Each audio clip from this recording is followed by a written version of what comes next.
All right, everyone, let's get started. It's 7 o'clock. We'll go ahead and get started.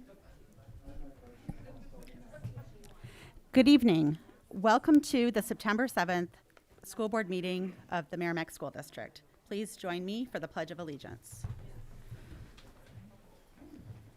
I to the flag of the United States of America and to the republic for which it stands, one nation, under God, indivisible, with liberty and justice for all.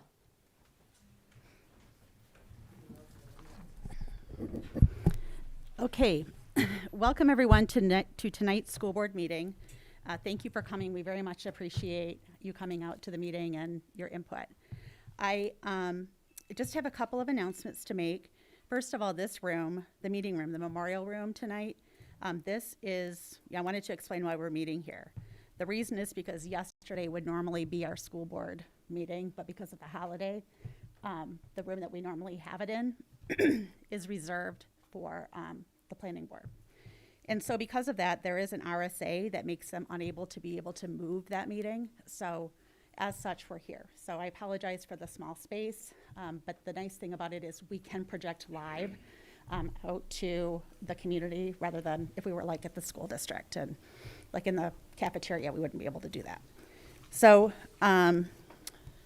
so that's the reason there. I wanted to address that. I also wanted to right up front address agenda item 5.1, which is to rescind the motion from the August 23rd meeting. This is more of a housekeeping issue since both motions from the last meeting had considerable overlap. I was advised to add this to the agenda so that the first motion could be rescinded. I'm addressing this up front and before public comments as I do not want people to have the impression that the school board is changing its mind and or that it's a repeat of the agenda item from the last meeting. The current protocol regarding the task force recommendations in masking is in effect from 9/1 to 9/30. Going forward, it's intended that this will be reviewed on a monthly basis and adapted as necessary. Third item, mask wearing. On August 23rd, the school board approved the district's task force recommendation regarding mask wearing with the exception that parents can opt out of mask wearing for their children while they are in class.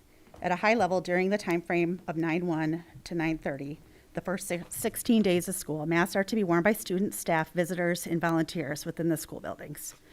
Given this directive by the board, it is a joint request of the district's Chief Education Officer, Bill Olsen, and myself, as the school board chair, that those seated at the table model the current masking protocol while we are here at Town Hall now, and also as the requirements change from month to month.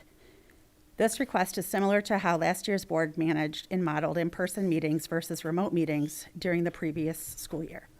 We are at Town Hall, and it's not a school building per se, which doesn't have the same requirements as it relates to mask wearing. But Mr. Olsen, I appreciate your consideration and cooperation with our request. There are masks at the side table near the agendas for all who may wish to have one either as a school board member or a visitor. Thank you. And then item number 2. Item number 2 is recognition. We'd like to recognize Ryan Carlson's Eagle Scout project.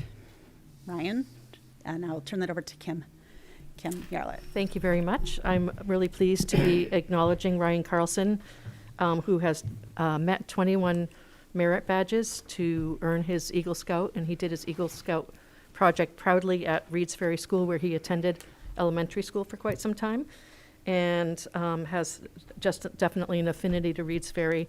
Ryan started a project that was around replacing cabinets and countertops in the teacher's lounge, which is making it much more appealing in there and very pleasant. He's going to be recognized on September 26th, and David Milton was his assistant scoutmaster for Troop 401. So we congratulate Ryan on that well-deserved recognition. Yeah.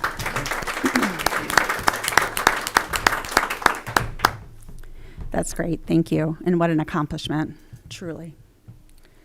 The next recognition is Louis Normandin's Year of Service. And Matt? Yeah, thank you. I just want to take a few moments to recognize Louis Normandin's 30th anniversary. Louis is now retiring from the district. Louis is one of our maintenance mechanics who go throughout the school buildings, make sure everything is operational. He has been a valuable employee for these 30 years, someone that you can always count on. He's been a good friend of mine for the time that I have been here. He is always willing to do whatever needs to be done, and he has always gone above board, and to the extent that he can, and to bring other people into the process when needed. Louis will be missed by me and by the school district. He's a wonderful gentleman, and we wish him well. Thank you.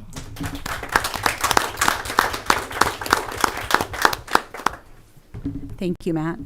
And that's a lot of service, so we certainly thank him for all of those years. Moving on to item number 3, which is public participation.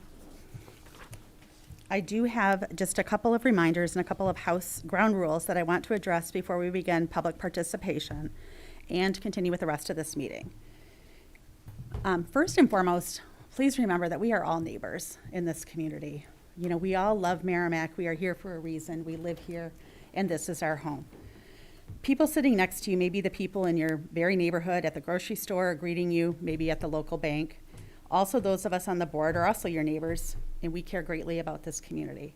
So I just wanted to put that reminder out there because I think any time when there is polarization on some issues, that it's a good reminder that it's one issue, we're neighbors, and we're all here together. So thank you for that. The second is that this is a business meeting. So one thing I request is that there's no speaking out of turn and interrupting people in any way while they are speaking. And it's something that I don't want to tolerate. If this happens, I may have to ask someone to leave, which I would never want to do. But if it's necessary, then we will do that. But I trust that we will have a respectful meeting and that will not be necessary. This will help our business meeting run more smoothly and create an atmosphere that will be most comfortable and orderly for all attendees. And then please be respectful in your comments, keeping in mind again that we are all neighbors. Please direct your comments to the board. And when you do come to the microphone, please state your name and address for the record. If you are a student, please state your first name only and that you are a student. There is no need to state your address. Thank you. I just wanted to be very clear about any expectations up front. So public participation is open. Thank you. Hi, my name is Natalie Reyes-Silverman. I'm at London Court. I just have a couple things to say. One, I read the transcript from the last one, and it said that I disagreed, that the experts disagreed, and that's why I said what I said, and that's actually not accurate. I just want that to be changed. I actually said that the swine flu had more kids hospitalized. I lived through that. I was in school during that. This is my second pandemic, and I never once got forced to get a vaccine, wear a mask, or even not be in school full time. There's that thing. It's also really nice that we're all masked today now that you were all called out at the last one. This is a political statement. You should be ashamed of yourselves. Thank you. Next, please. Sarah Locke from Coda Road. I want to speak quickly because there are not enough masks in this room for me, and I'm really uncomfortable. I think I made my point last time. I'm shocked that nobody listened. This is not a mask mandate. If you can opt out, if there's an opt out, it's an option. Hence the opt in, opt out. So, I mean, there's public statement from every children's hospital leader in the entire country saying, please mask the kids. It's the only line of defense that they have. There's already a New Hampshire father whose kid was a close contact on a bus. They started school 3 days ago. We have Timberlane has 11 cases. We have Raymond Middle School has COVID-19 case. Goffstown has 5 kids already quarantining. We've already watched this happen in the whole country. We're one of the last school districts to go back right now. These are all headlines across the country. Madison High School, this is Wisconsin. They closed the school for 2 positive and 250 in quarantine just last week. They opened last Tuesday. 1,000 kids in Mississippi test positive for COVID-19 after school reopens. They opened 2 weeks ago. COVID-19 pandemic closes some school districts near San Antonio while others are still reopening. They opened 2 weeks ago. Giles County School is switching to virtual learning for the rest of the month due to COVID-19 concerns. That's in Georgia. Schools reopening impacted COVID-19 case numbers in Austin, Travis County, and Texas, fourfold. As Texas schools reopen, kids with COVID-19 are filling hospitals in record numbers. School reopening driving COVID-19 cases, officials say. This is Mesa County, Arizona. Do we want to be them? Like, I can keep going, but we've already watched this happen across the country. Can't we just let the kids wear masks without an opt-out? That's all I have. Thank you. Please be respectful. Good evening. I'm Rosemarie Rung, 21 Ministerial Drive. I'm a state representative representing Merrimack.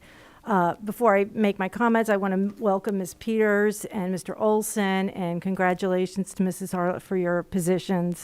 This is the first school board meeting I've been to since you've taken, so best of luck. I wasn't planning to come tonight, but at 6:20, I got the latest numbers from the state of New Hampshire, and for the dates September 3rd to September 5th, we have 1,079 new cases of COVID. 21.4% of them are people under the age of 18. That trend is 16.9 was on the first, 18.1 on the second, and 20.5 on the third. So it's clear that children are getting infected with the virus, and more importantly, these children are transmitting the virus. Now, this is a public health issue. If it really doesn't have anything to do with actually the health of a child or a parent or a family member. People get sick all the time. Sometimes they recover, sometimes they don't. What this has to do a lot with is the impact on our community, our state, and our country, and even our world. The U.S. has spent billions of dollars addressing COVID.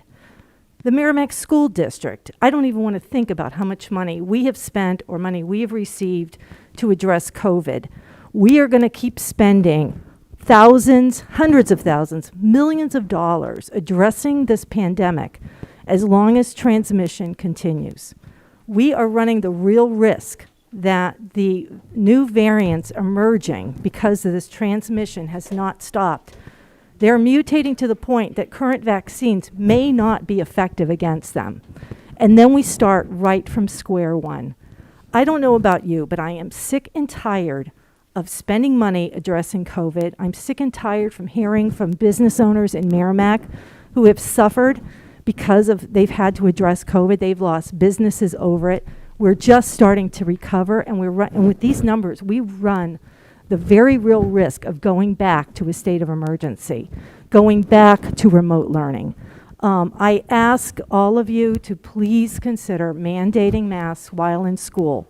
I sent you an email on August 27th with a link to a Science Journal article that was published that day. Very esteemed peer-reviewed article that said that the Delta variant transmission inside a building cannot be contained. So there's no difference whether a child's masked in a classroom or in the hallway. The transmission is going to be going on. I've spent many times, a lot of time in each school in Merrimack, and the only place I can consider safe is the egress to the roof of Merrimack High School. And I don't believe we have any instruction going on in that ladder. So I really implore all of you to require masks inside the building. We have got to contain this transmission, or we are just going to repeat everything. Thank you. Good evening, Bill Pfingston, 17 Jessica Drive. So I wrote down my thoughts this time, so I'm not shooting from the hip, and here we go. So hello, it's been a long time since we spoke, 2 weeks, and a lot has happened. So I made a list of some things, but not everything that has happened in the past 2 weeks. Neil Brindell, an American rugby union prop and executive, he died from cancer at the age of 66. 2 bombs exploded at the Kabul airport in Afghanistan, killing 60 people, including 13 U.S. service members. The Angels, their pitcher/designated hitter, stole 20 bases and hit 40 home runs. It's a team record, so that's congratulations for him. Hurricane Ida made landfall as a Category 4 storm in Louisiana. on the anniversary of Hurricane Katrina. Missile and drone attacks on an airbase in South Yemen killed 30 Yemen soldiers. Here's some good news. Algeria became the last country to stop selling leaded gasoline. It's expected to save 1.2 million lives. So there's good news. Thumbs up to Algeria. America ended its longest ever 20-year war in Afghanistan after the last military evacuation plane fell out of Kabul. Now, after today, when the Taliban set up their leadership, I guess a few of them might be on the most wanted list or terror list. So that'll change. I expect to see around 2. China restricted online gaming for children under 18 years of age to 1 hour on Fridays, weekends, holidays, and they're ordering companies to enforce this. So wouldn't that be funny if the government actually starts enforcing or having companies enforce rules like that? Can't see that happening. At least 43 people died in the remnants of Hurricane Ida that hit the Northeast in record rains, tornadoes, and flooding. John Watkins, a South African cricket player and all-arounder, he died of COVID-19 at the young age of 98. Willard Scott, he checked out at 87. A coup of soldiers in Guinea removed the president and his government, claiming rampant corruption. And finally, Jean-Pierre Adams, French soccer center back, died after 39 years in a coma. He was 73. So yes, there's been a lot of changes in the last 2 weeks since we spoke last. Something which hasn't changed is the death toll for the individuals in New Hampshire under the age of 40. Not one single death. Because of this, I believe the concern which Everett Olsen mentions in his September 3rd memo, although it might be a real concern to him, lacks the legs to be a legitimate concern which would warrant a mandatory masking policy for the children during school. If anything, Everett, you might want to find comfort in the new 3,361 reported cases, I guess they're higher now because I didn't have today's numbers, from 8/24 to 9/3, that 0% resulted in deaths ages 0 to 39. 1 death from 40 to 49, 1 death from 50 to 59, 1 death from 60 to 69, 4 deaths from 70 to 79, which happens to be the life expectancy age, and 2 deaths for 80 and above. With that said, something we may want to focus our efforts on, since January 1st to July 27, 2021, Marlene Cortez Hernandez, age 17, Madison Sherwin, age 16, Jaden Campbell, age 11, Nevin Johns, age 10, and Cameron Johnson, age 2, are all missing. And they're all from New Hampshire. 0 kids die from COVID in New Hampshire. Even above that, 0 to 39. Meanwhile, 5 children are missing. So we might want to focus our efforts on things we can control. Additionally, the wording used in Everett's memo is extremely vague. If his recommendations are acted upon in clearer timelines to exposure needs to be added, as it reads now. I read your recommendation, and it's very vague. It doesn't give a timeline. So according to your recommendation that you sent out on the 3rd of September, if I was to have COVID December of 2019, that could put my child in the mandatory mask wearing, which would not be right. So I could have COVID in 2019 and my child would be forced to wear a face diaper, and that's not legit. So from what we heard, yeah, people are getting COVID, but nobody's dying. It's okay. People get sick all the time. 2019, 18, 17, go back as far as you want. The numbers have changed. The remedies, how we treat people with COVID have changed. So, yeah, COVID's up. It's going to be here for a while because people are making money off it. And it's not you. It's not me. It's not any of us. So, thank you for your time.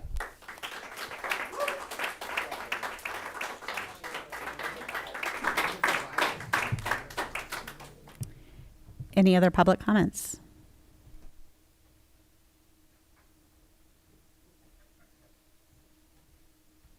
Hi, good evening. Heather Robitaille, Springfield Circle. Thanks for having us back. I spent a lot of time thinking about what I wanted to say to you all after the decision to go against the professional medical opinion of all our local health officials, as well as the CDC, the WHO, and the Health and Wellness Task Force that was put together for this district spent hours of time and research, and we have chosen to ignore it. And I think that's really disappointing because it is the health and well-being of 5,000 staff members, students, plus their family members. Because a student in school exposed that maybe lives with a grandparent that is in the numbers for potential COVID death. The other thing I feel like is really being overlooked is COVID has a low death rate, sure, but are we looking at long-term effects? My sister is a nurse in a critical care unit here in New Hampshire and has seen patients in their 40s and 50s that were totally healthy, going from running 5 miles a day to being intubated, and they were able to make it out, so not a death, but now they need to learn to walk again. Now they have organ failure. These are life-changing impairments because of COVID that aren't captured in the numbers. I urge you to consider that when you are reviewing the statistics, when you're being told people aren't dying. Who are we willing to sacrifice? None of us would want to sacrifice our child, our husbands or wives or sisters or brothers. So who are we looking to sacrifice? Once we start opting out of masking, the efficacy goes down. And even in our great live free or die state, choice is taken away when it is to the detriment of the health and well-being of the public. For example, our hands-free driving law. Because your ability to use a cell phone and reasonably be able to avert a pedestrian or someone in the road is significantly impaired, you are no longer allowed in the state of New Hampshire to operate your cell phone with your hands while driving. It's an example of our choice. Taken away because as a community, and I agree wholeheartedly that we are a great community and everyone in this room wants what's best for their children, but as a community, sometimes we need to make sacrifices to help everyone get to a better place. Working together, not against each other. Working side by side with one another, not fighting one another. My heart went out to the parents last meeting that were talking about the ill effects that their kids had from masking, and I truly believe that between them and their doctors, there should be exceptions if the harm to this child is greater than the risk that it poses to everyone else in the classroom. Now, we also have to consider students with disabilities, families who are high risk. They are now forced to choose, do I allow my child to get the public education and services they so desperately need, or compromise? Excuse me. Please no interrupting. Or compromise my family's health, safety, and well-being. It is a choice. But when one person's choice takes away the choice of someone else, in New Hampshire, we have precedents to get rid of that. New Hampshire Indoor Smoking Act was another one. It wasn't very popular when it went through, but I believe it was 2007 that it was finally updated, and it can be your choice to smoke. But because of the overwhelming negative effect to those around you, that choice was taken away. It was updated just in July 2020 to include vaping and vaping products. Again, your choice, you want to do it, live free or die, but not when it takes the health and safety and well-being of others away. So I urge this board to please, going forward, put aside the emotion. This isn't a political drive. This is a community issue. I watched a recent seminar that the Boston Children's Hospital put together. I believe there's no one in this room that would say they are more experts than the people who were speaking. They are some of the best medical professionals in the world. And they said, and it stuck with me, the only way we get through this is together. So if we opt out, we can't help one another.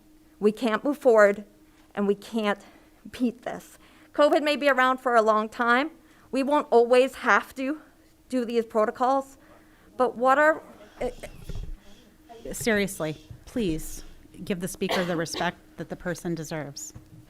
But I truly feel that it is arrogant and reckless to fly in the face of the medical advice of these professionals. There are children, families being put at risk, and we're not following the facts and the data. Choice is important. If you're out in public, I believe you should have the choice. Then it becomes choice.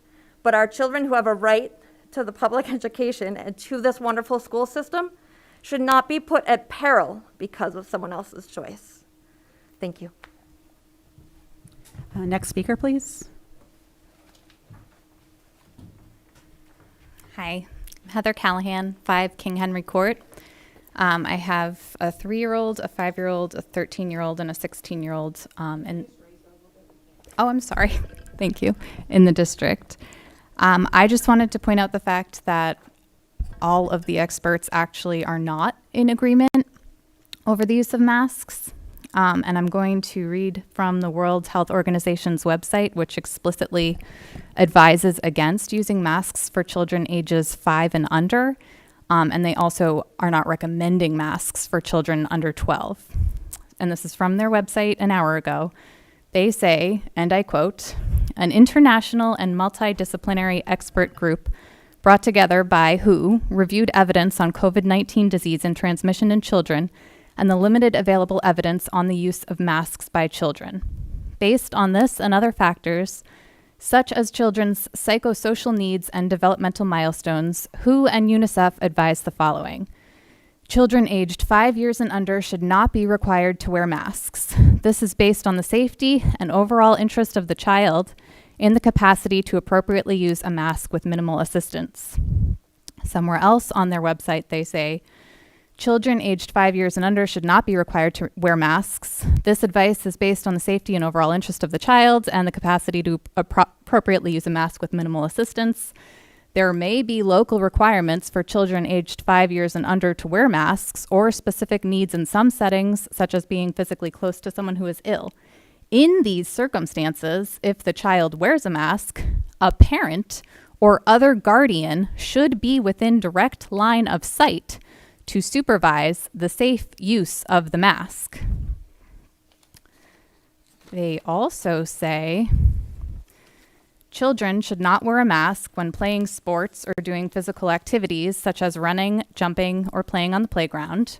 And I know that that's not the plan. I don't know about gym class, though. So that it doesn't compromise their breathing. So the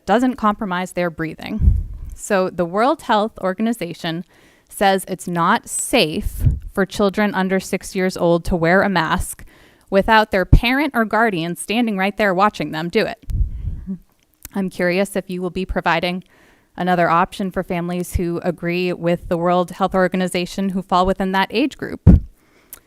I personally want to follow the advice of the World Health Organization that says that my 5-year-old should not wear a mask.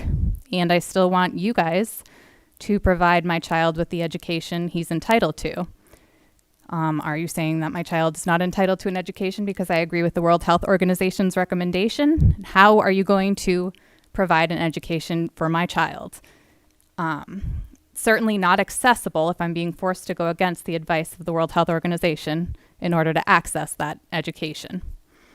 So I really just want to point out that these issues are not cut and dry. All of the experts and organizations are not in agreement. Data, studies, and recommendations are in conflict. Science is being twisted and politicized, and our children are being twisted and politicized.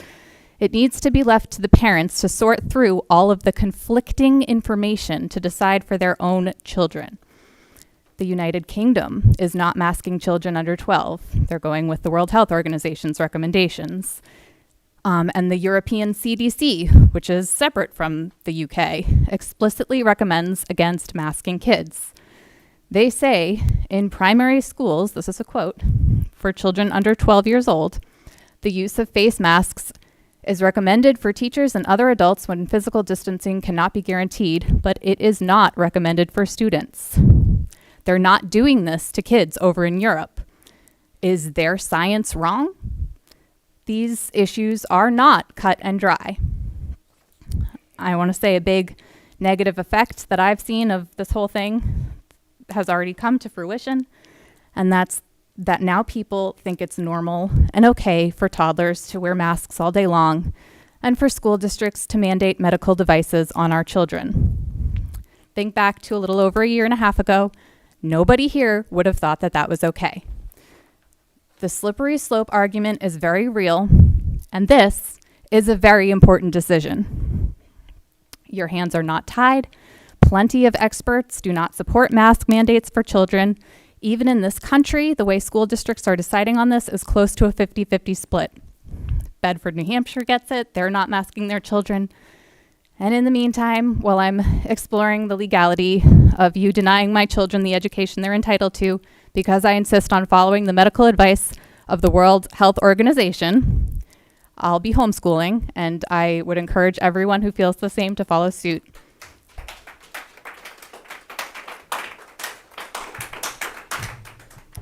Next speaker, please.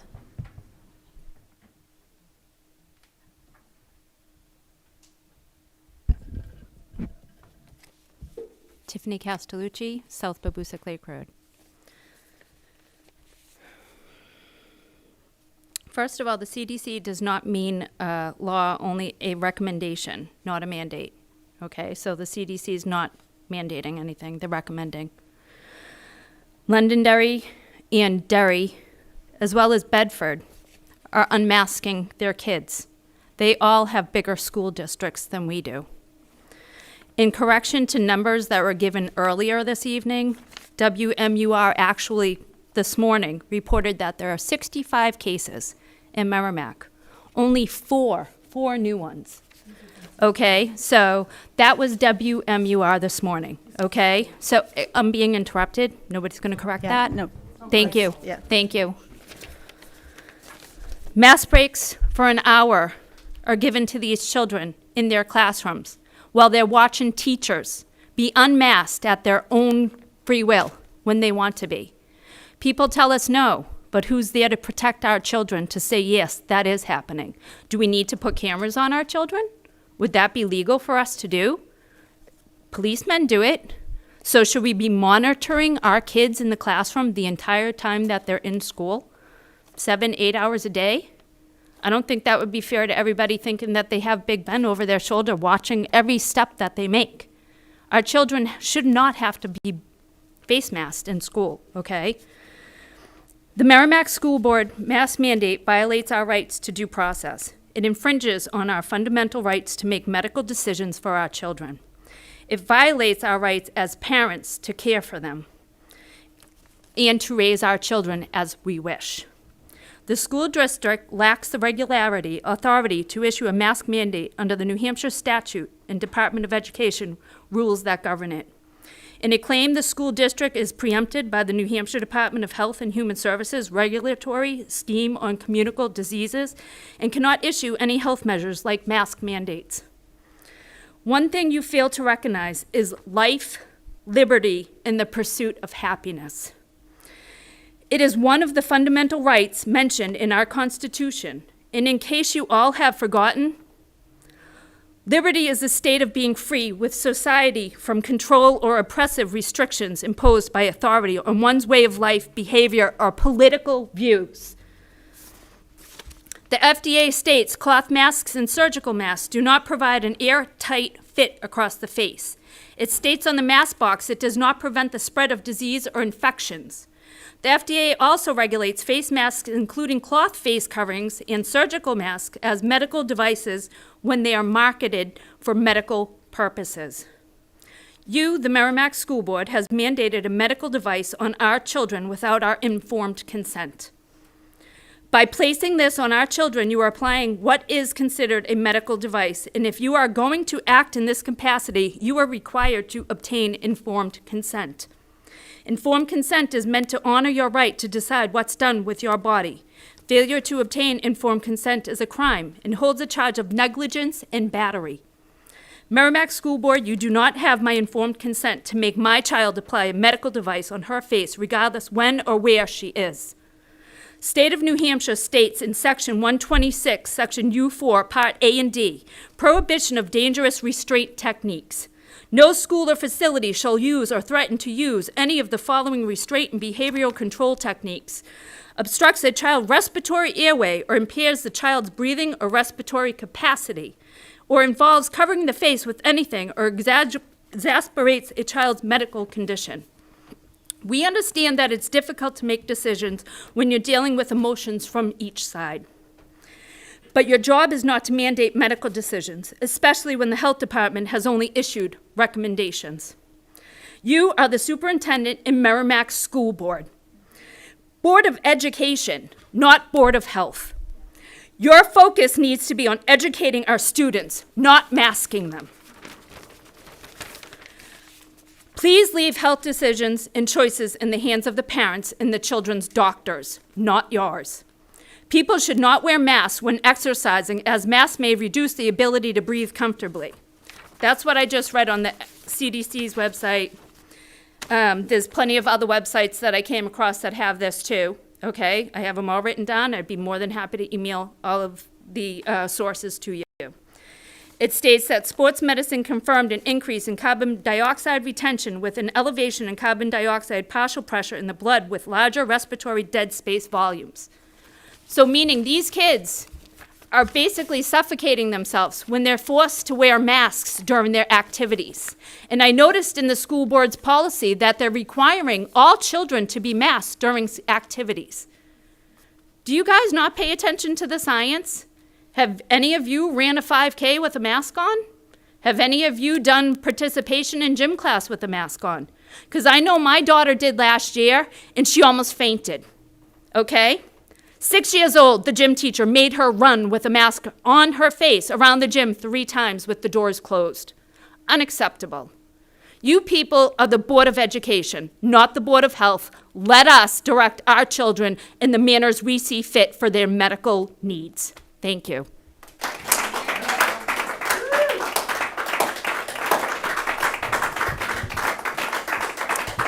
Thank you. And next speaker, please. Rosemarie, why are you taking pictures? He's taking pictures. He's actually videotaping this? Yeah. That's like what his job. That's your personal phone. Why are you taking pictures? Yeah. Because you just took a picture of me. So now I'm curious. Why are you taking pictures? Why? It's a public We- meeting. we are in a We're public- being videotaped. Yeah, but why are you taking it on your personal That's just free. It's a public meeting, but let's continue, please. We have a speaker ready to speak. Hello. Jennifer Greenwood, Doll I stand here supporting pro-choice against any forced medical procedures for myself and my child. As we the people stated in our Constitution under the 14th and 10th Amendment, we have the right to uphold our civil liberties. We have the right to choose what type of medical precautions and treatments are necessary for our bodies. Masks are considered a medical purpose. Parents need to ensure that they are in full control for their family's health and choices. Is everything okay? Sorry.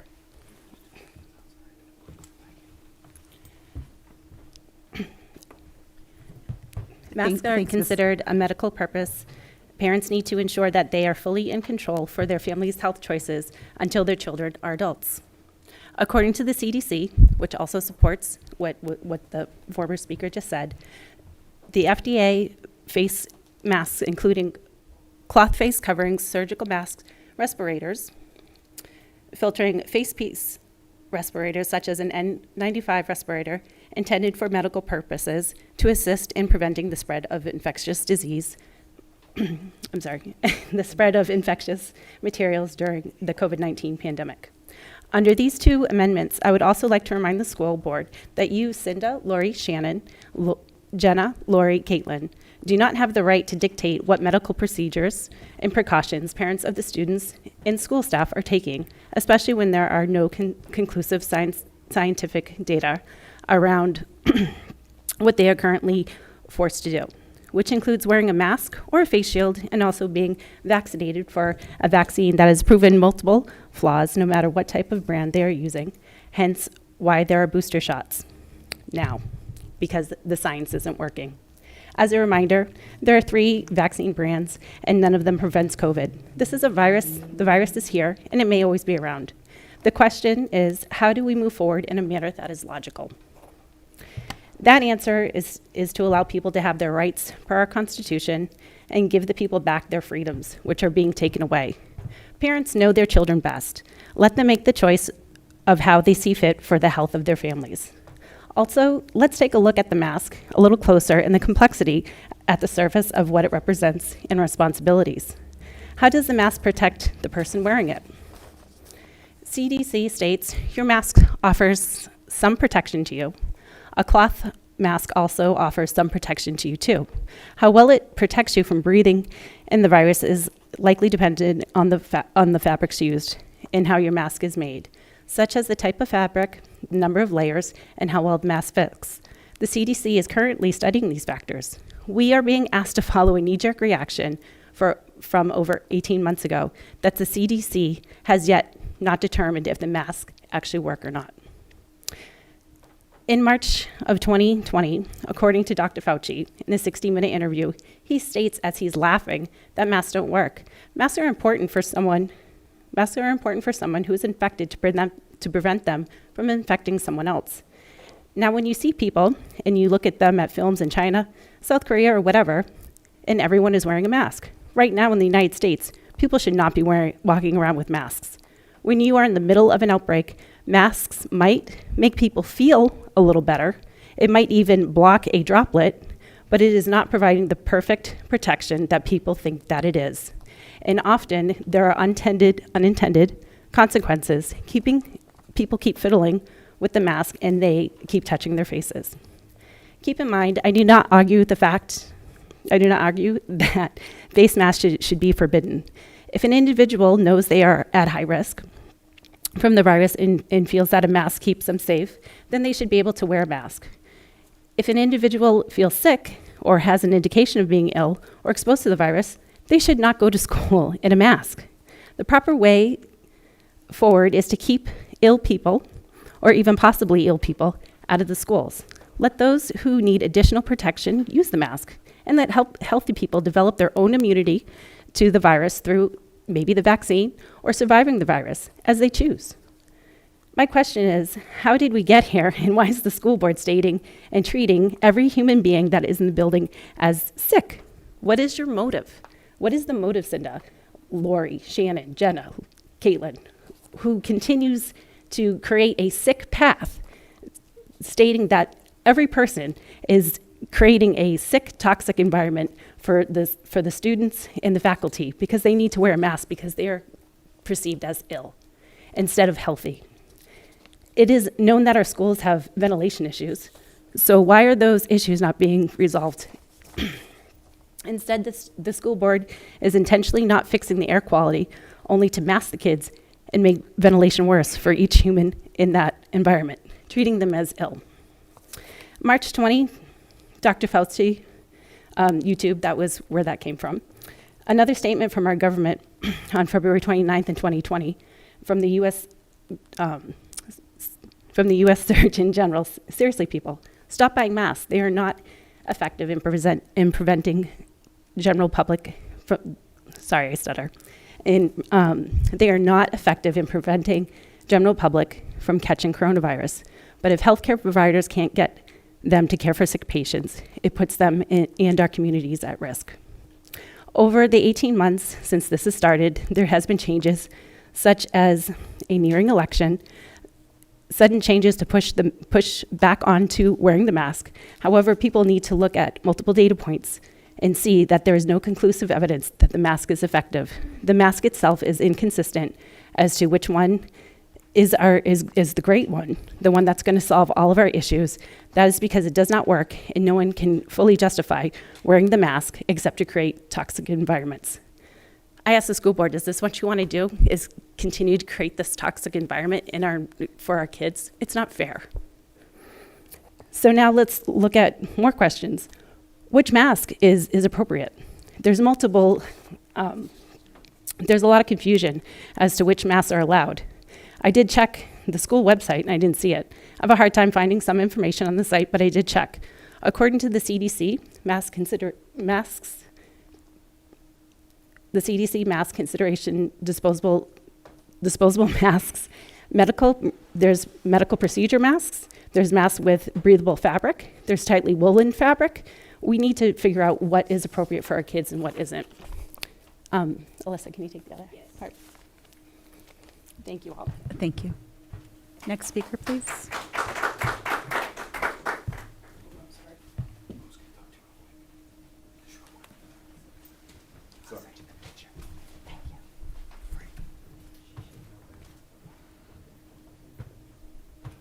Next speaker, thank you. He asked me to wait a minute, so I wasn't sure. Oh, that's perfect. Thank you very much.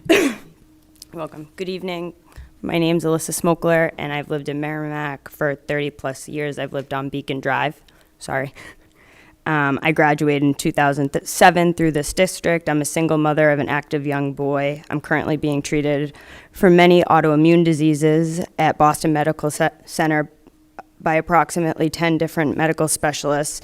With that being said, I don't want my child to wear a mask. Now, going off of what Jen said, with the CDC recommendations, how does the school system tend to force upon these recommendations, even though we have determined that Dr. Fauci has confirmed while chuckling that none of these masks are making a difference? How is the school planning on funding the mask monitoring?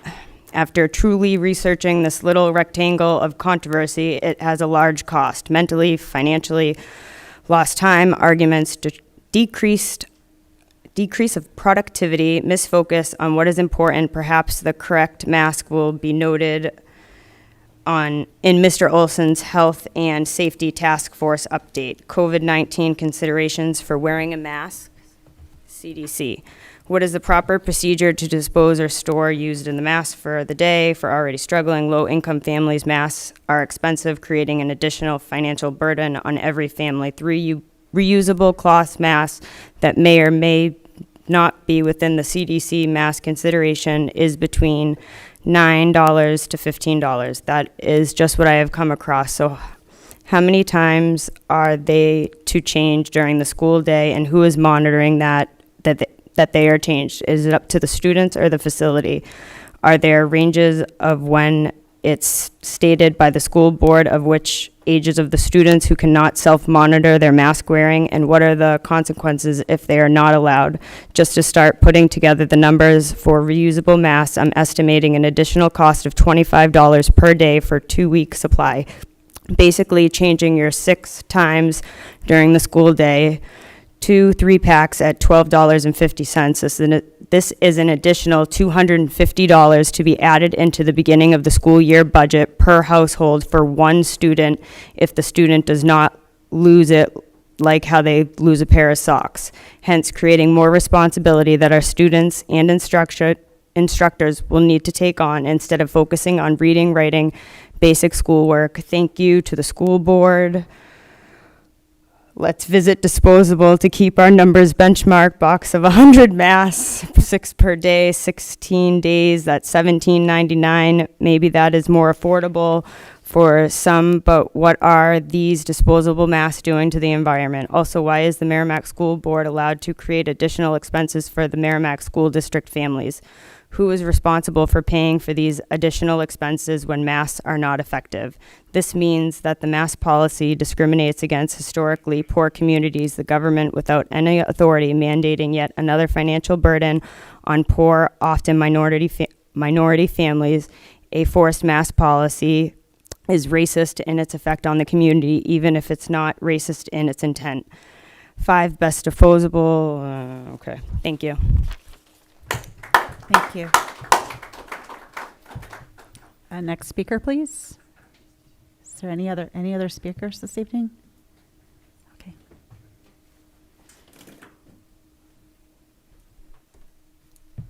Hi, I'm Erin Alukonis, 6 Mulligan Road, Merrimack, New Hampshire. I was not anticipating speaking tonight, so I do apologize. This is a little off the cuff. Again, I agree with the policy that you guys put in place a few weeks ago. At this point, again, we have to think about all students and how it affects all students, and parents know their students the best. And if we're thinking about kindergartners, 1st grade, 2nd grade, those masks, they're not worn appropriately sitting in a classroom. They get dropped on the floor, they get picked back up, put on their face, they get bit. There's tons of things going on that mask is not worn appropriately. So when we're looking at the CDC guidelines and things like that, we have to realize that we're actually not looking at a medical provider. We're not looking at a nurse. We're not looking at a doctor who knows how to wear a mask. We're not looking at an adult. working in a high school, I know how the high school students wear their masks, and it's not appropriate, and they're not wearing it effectively, and they're touching their mask, they're putting it up, pulling it down. So everything they're touching is, again, and that's high school students, they're touching their face. So I understand, but I understand the mask side of things. I get it. But at the same time, we have to look at we know our students best. All the parents in this room know their students best. And so from that standpoint, I feel as if we really need to respect the parents' decision and agree to disagree. And in populated areas, when they're walking down the halls, fine. But when they're in classrooms trying to learn, the masks, I don't believe that the mask should be there. So I appreciate your time. Thank you very much. Have a great night.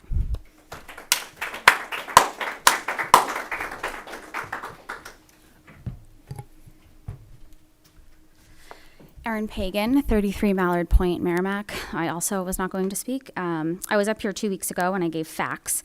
Tonight, I chose to come tell you this. I've made enough medical decisions for both of my kids in their short lives.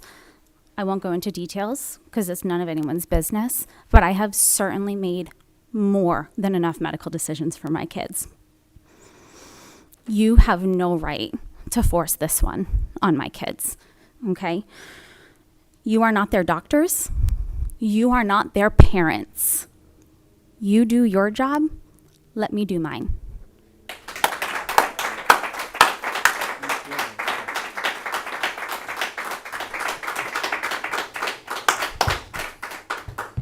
Any other comments this evening? Okay, we will move on. We will close part. Oh, I'm sorry, Jack.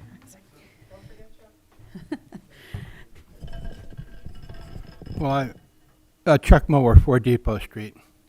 I certainly hope that everybody who has wanted to say something about the mask policy has, in fact, said something. So if there is anybody else that wants to speak in the public session about the mask policy, I'd be glad to stand back and let you go. I think the school board has been exceptionally respectful in giving you a pathway to vent the concerns that we have as parents about education in the community and so forth.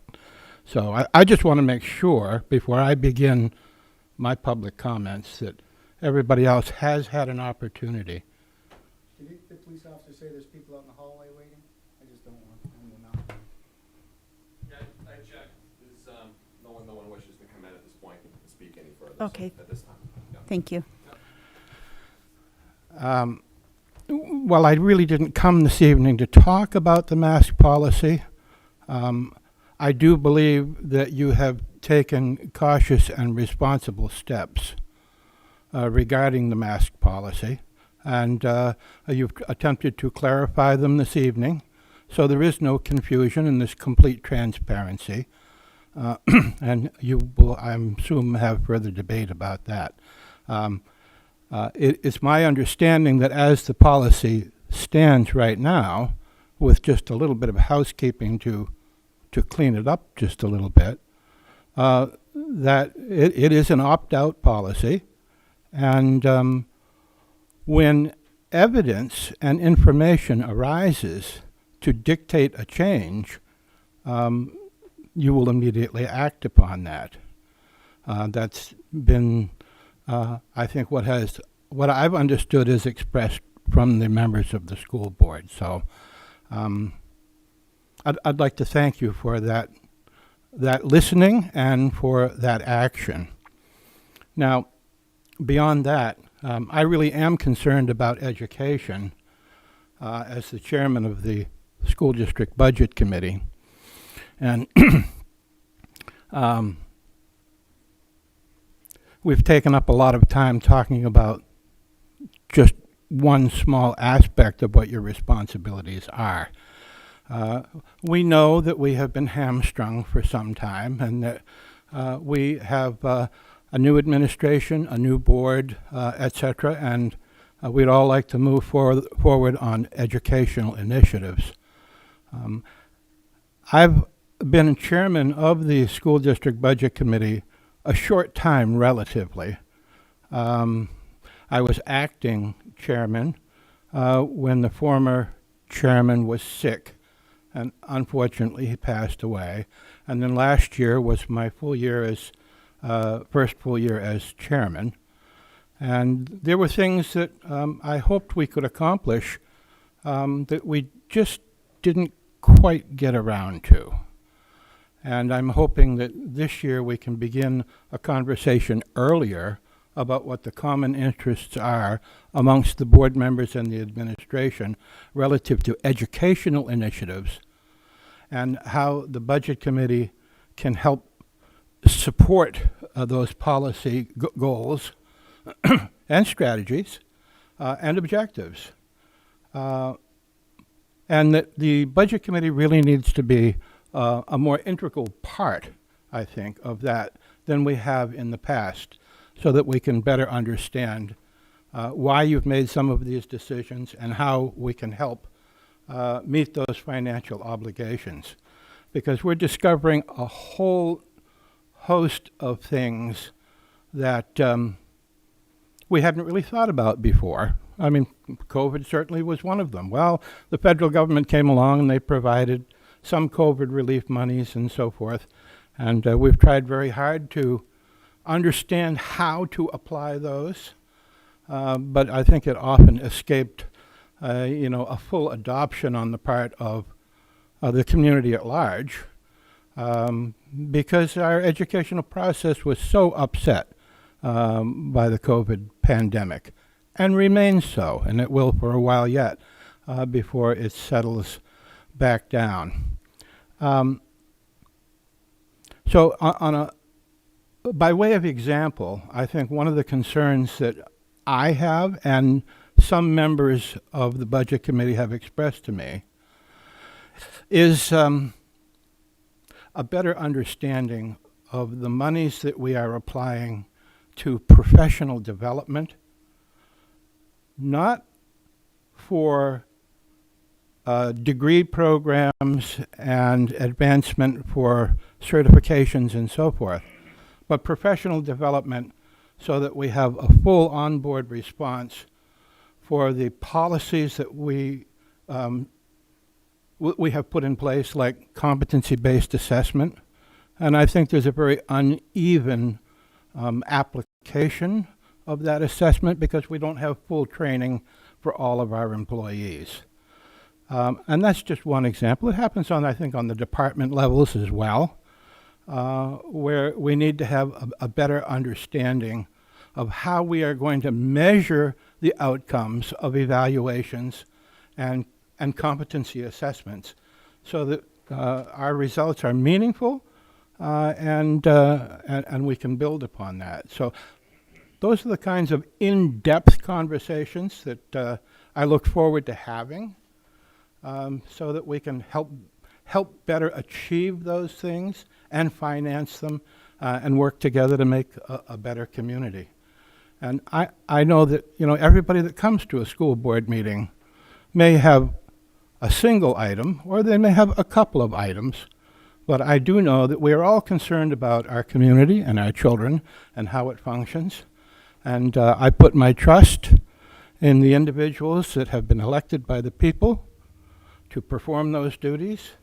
And I know all the years that I've held public office, I've gone to some meetings and I've come home and said to myself, oh my goodness, you better do a better job next time, Chuck. That's just the nature of public service in a local community. Sometimes we make some mistakes, but we call ourselves to a better outcome and put our shoulder to the wheel. So I'm here to tell you that I am, and I believe the Budget Committee is here to put our shoulder to the wheel to help you to any extent that we can. Well, thank you very much. Thank you. And I will give one last opportunity if there is anyone that's here that wants to come and address the school board. Okay. All right. We will go ahead and end public participation. I do want to thank everyone that has come out tonight, whether you've spoken or not. The engagement is very important to the process, and I really thank you for that. Moving on to item number 4, informational updates. I will turn it over to Mr. Olsen for the superintendent update. Yes, thank you very much. We had 2 excellent days of professional development last week. That has continued this week, both today and tomorrow, prior to the opening of school. Chuck, part of that professional development is addressing some of the comments that you made.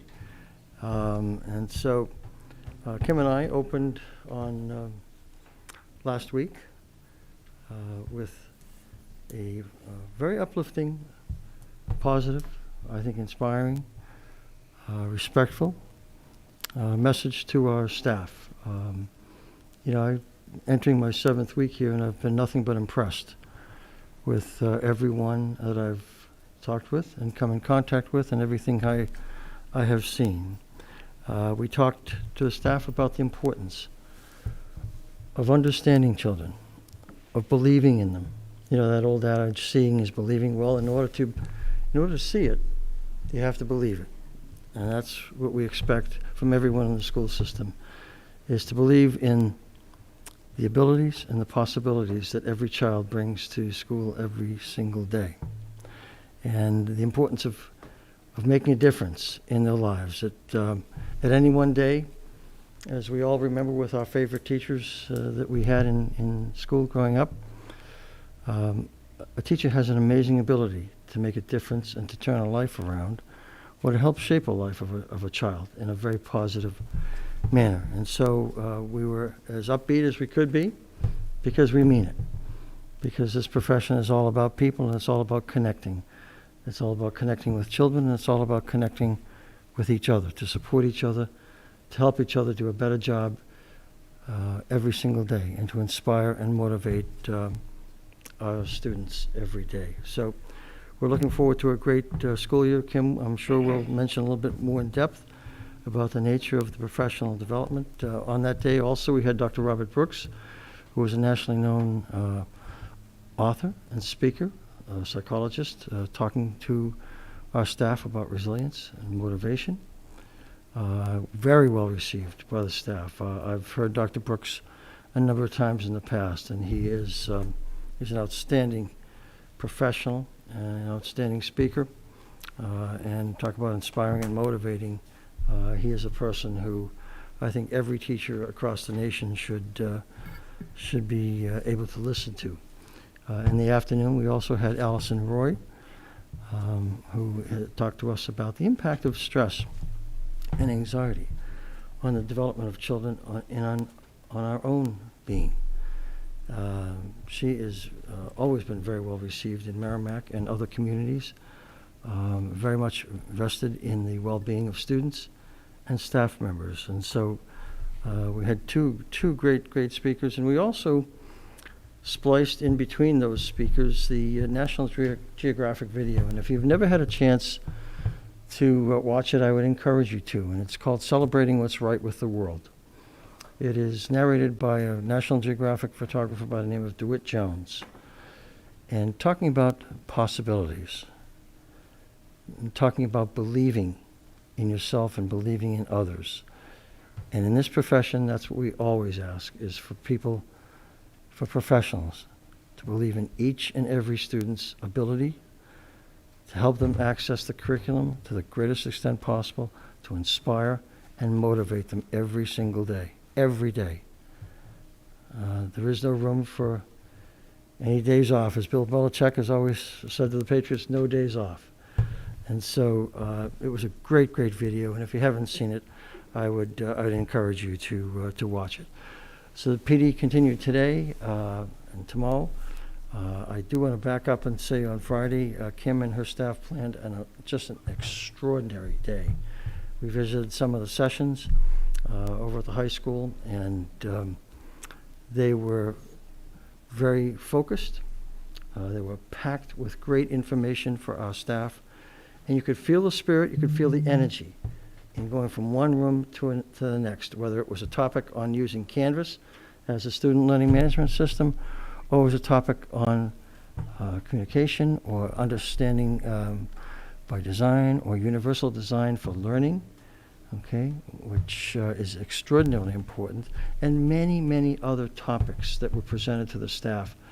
Correct me if I'm wrong, Kim, I think there were about 15 different sessions that were offered over 3 different time periods for staff members to choose, and they were extraordinarily actively engaged in that day. And I was, I left there thinking, boy, this is a great staff, and this is a great story to be able to continue to tell the public year in, year out, month in and month out, day in and day out about what's going on in the Merrimack Public Schools. And Chuck, I will tell you, because this is what I've done in the past, you're going to get more information than less information about the school system, what we do, and how we do it, because there's a great story to tell here. Well, on Thursday of this week, we're going to welcome a little under 3,700 students. And it will be absolutely exciting to see everybody return to school again. We've had a tough year. The last 18 months have been very difficult. We want to see them. We want to connect with them. We want to keep them in school to the greatest extent possible. And so, we'll work with you. We ask that you work with us also. You can help us as a community. Keep the kids in school, unless it's for a religious reason. I would ask you to consider, the vaccine. Because it's one of the mitigating strategies. And talking about mitigating strategies, we do have a COVID website now, the COVID dashboard. It has information on the positivity rate per 100,000 new cases, per 100,000 population. You are able to see that trend on a daily basis, along with other data, including the test rate of positivity over a 7-day period. Those numbers, unfortunately, are moving upward in the community. We can all work together to help them go down. Okay? It is an effort by all of us as a community, not only just in the school system but beyond, to help make this virus disappear. We're all tired of it. We don't want to deal with it any longer. We want to see our kids, our families, live their normal lives as we always have. We want to do it ourselves also. But it takes all of us working together. So on that COVID dashboard, we have an increasing amount of information. We have some information on testing sites and vaccination sites from the New Hampshire Division of Public Health Services, because some people tend to forget, where can I get the vaccine? Where can I be tested? We're having that data and that information put up tomorrow. Erin Olsen, no relation, from the Health Department, has been wonderful in working with us in the Health and Safety Task Committee. We will also be including on the COVID dashboard information from each school. Not grade level, not class, because we don't want to get too specific in terms of privacy rights of individuals. But there will be information on the website in terms of any numbers of positive cases that we have in our respective schools. And I just have a final review of this document. I look at lots of federal documents, federal government documents, lots of state government documents, and sometimes I agree with them, sometimes I don't agree with them. Because sometimes I think people try to overcomplicate things.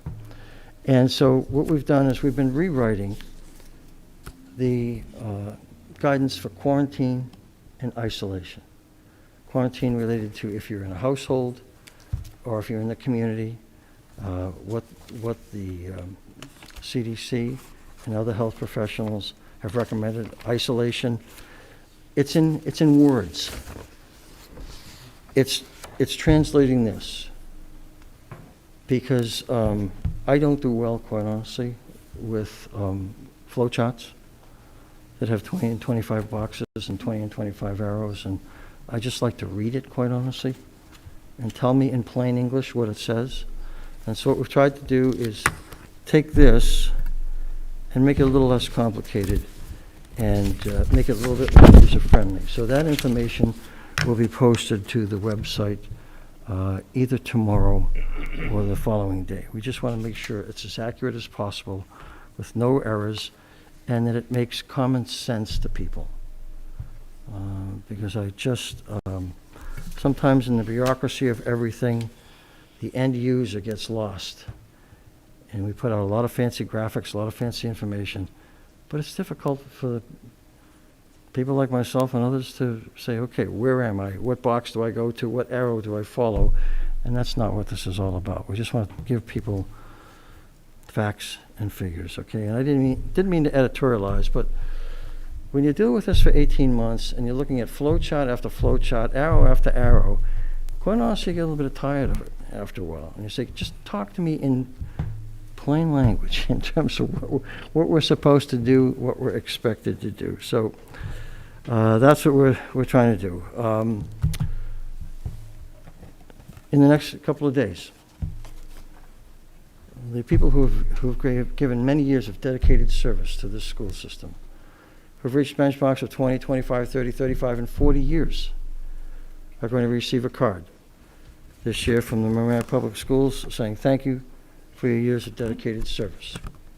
It'll be given to them by their principal, and I mean everyone, because everyone matters. This is just not for teacher or administrators. This is for custodians, food service people, administrative assistants, everyone, because all people, as Matt was saying about Louis, everybody makes a difference in the life of a child.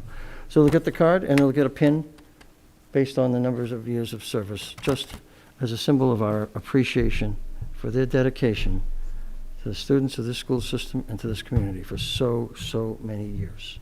All right? Lastly, and I'm sorry to take so much time, Rosh Hashanah has begun, and we want to wish those who celebrate Rosh Hashanah a good year. And so I thank you for listening to my update. Thank you. The Assistant Superintendent for... Just a point of order.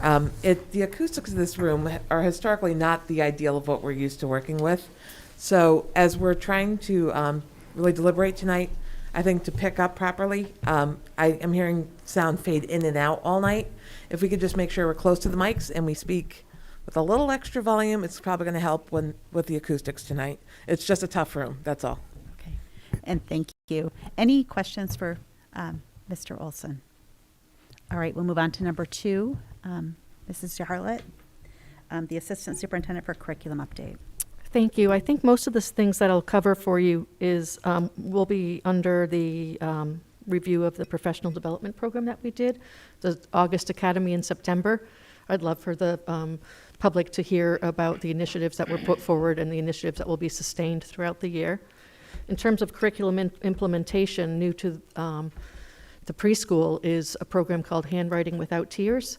And so the preschool teachers receive training on that. And then there's a cohort of kindergarten teachers who are also going to be piloting that program in the coming years. So we did have training on that in terms of a curriculum or a program. And otherwise, my energy has been really focused on the last 5 days and the upcoming 2 days in preparation for the students to come back. So I'd love to share that later on in the agenda. Thank you. Thank you. And then item number 3, the Assistant Superintendent for Business Update. Yes, thank you. Someone earlier mentioned unit ventilation in the schools. As you recall, this past April, the electorate was gracious enough to pass a $4 million lease purchase for unit ventilation in the schools.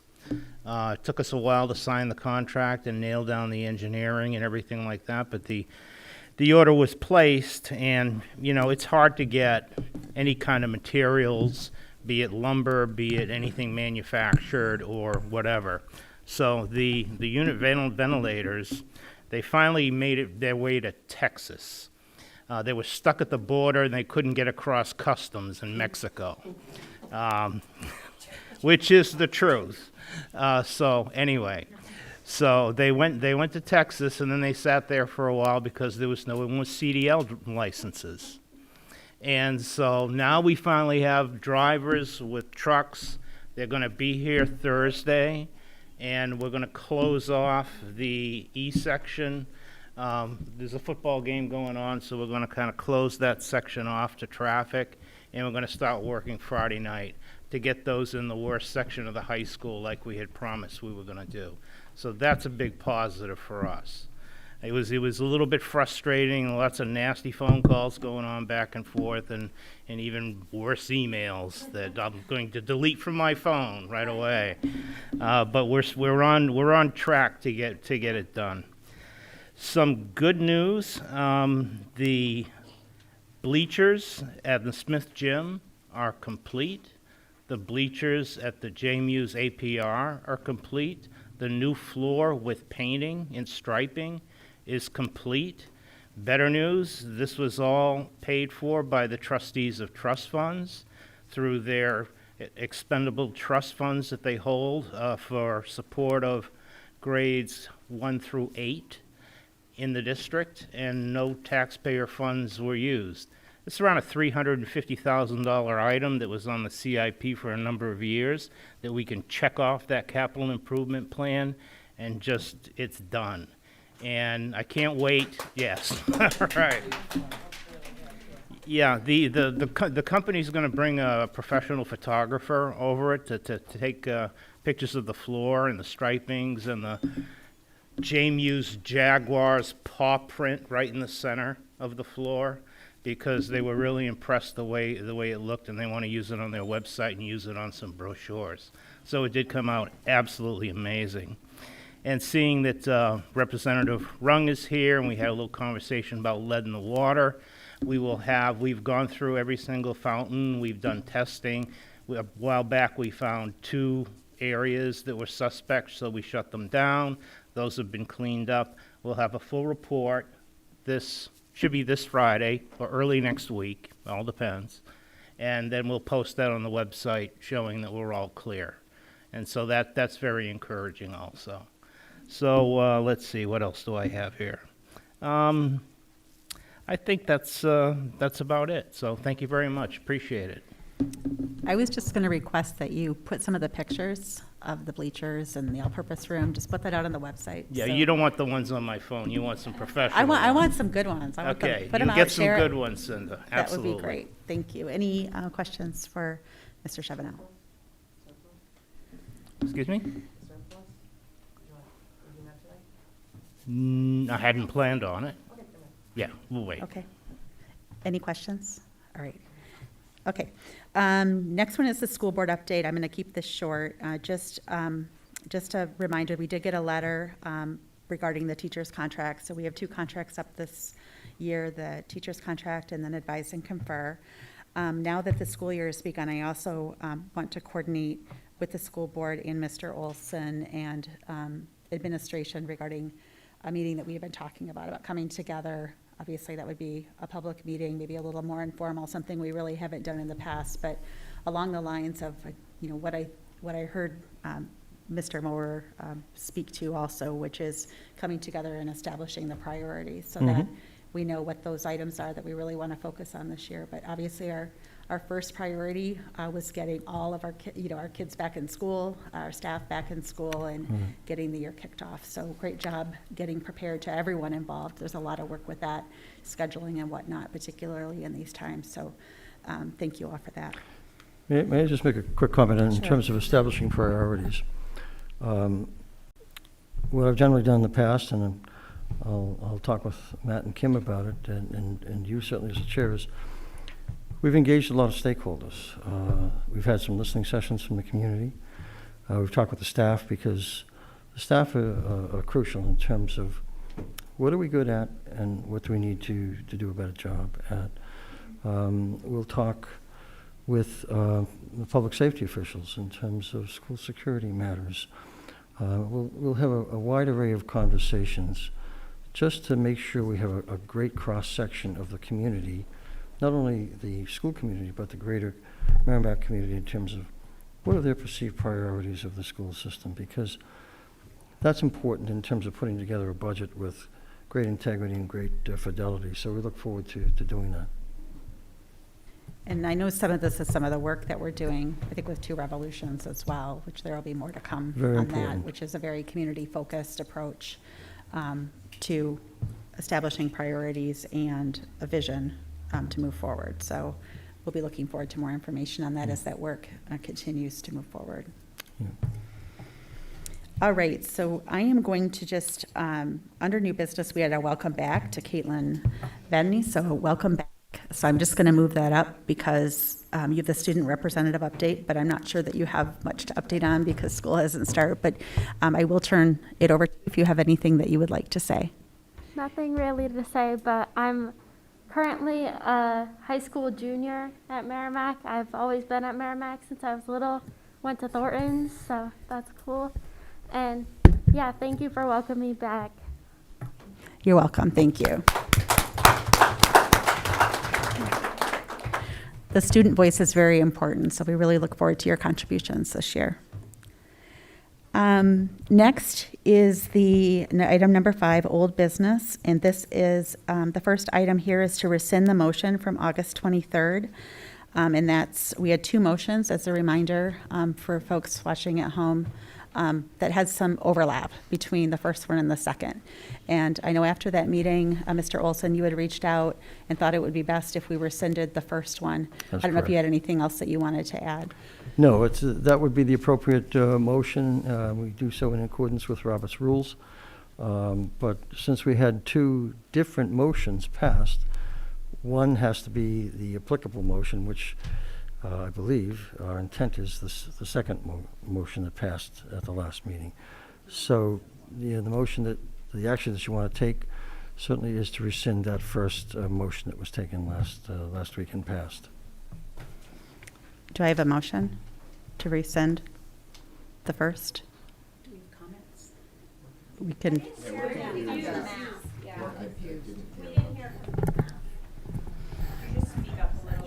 Yes. Would you Is like it- me to repeat do you that? want, do you want Mr. Olsen to start over or myself? Oh, it was to rescind the first motion from 2 weeks ago. That's correct. The first motion from 2 weeks ago was the general option to opt out of masking. That passed on a 3-to-1 vote. The chair was not able to participate because of some technology issues. Then, when there was a reestablishment of connection, then another motion was made in terms of opting out, allowing students to opt out while in the classroom only. And so that is the last motion that was passed. What I'm saying is if that's the motion that you want to stand, then we need to rescind the first motion, which was a general opt-out every time, everywhere in the school system. That's the one I'm recommending that you rescind. So you want to get rid of the one that gave option for everywhere to change it to just option in the classroom? Yeah, this is. That's correct. That we get. So. No, that's not, no. No. They would be unmasked while eating. So this is a Wait, wait, business wait, wait, meeting, so wait. I would like to speak. So,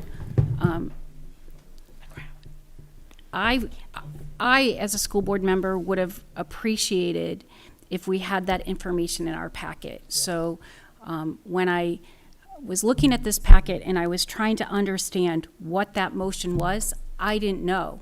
And so, I feel like tonight I've been blindsided a couple times. I don't like being blindsided. I think it's really important for us to have all the information. This is about policy and procedure, and then we have a better ability to speak to motions. Shannon. I 100% agree with Lori on that. When it said rescind vote, which one? What are we doing? And, there should have been an outline of what, why, and the impact of what this would be as a preparatory. We don't have that. So honestly, I think that, the motion that you made had maybe some kludgy language in it per the minutes.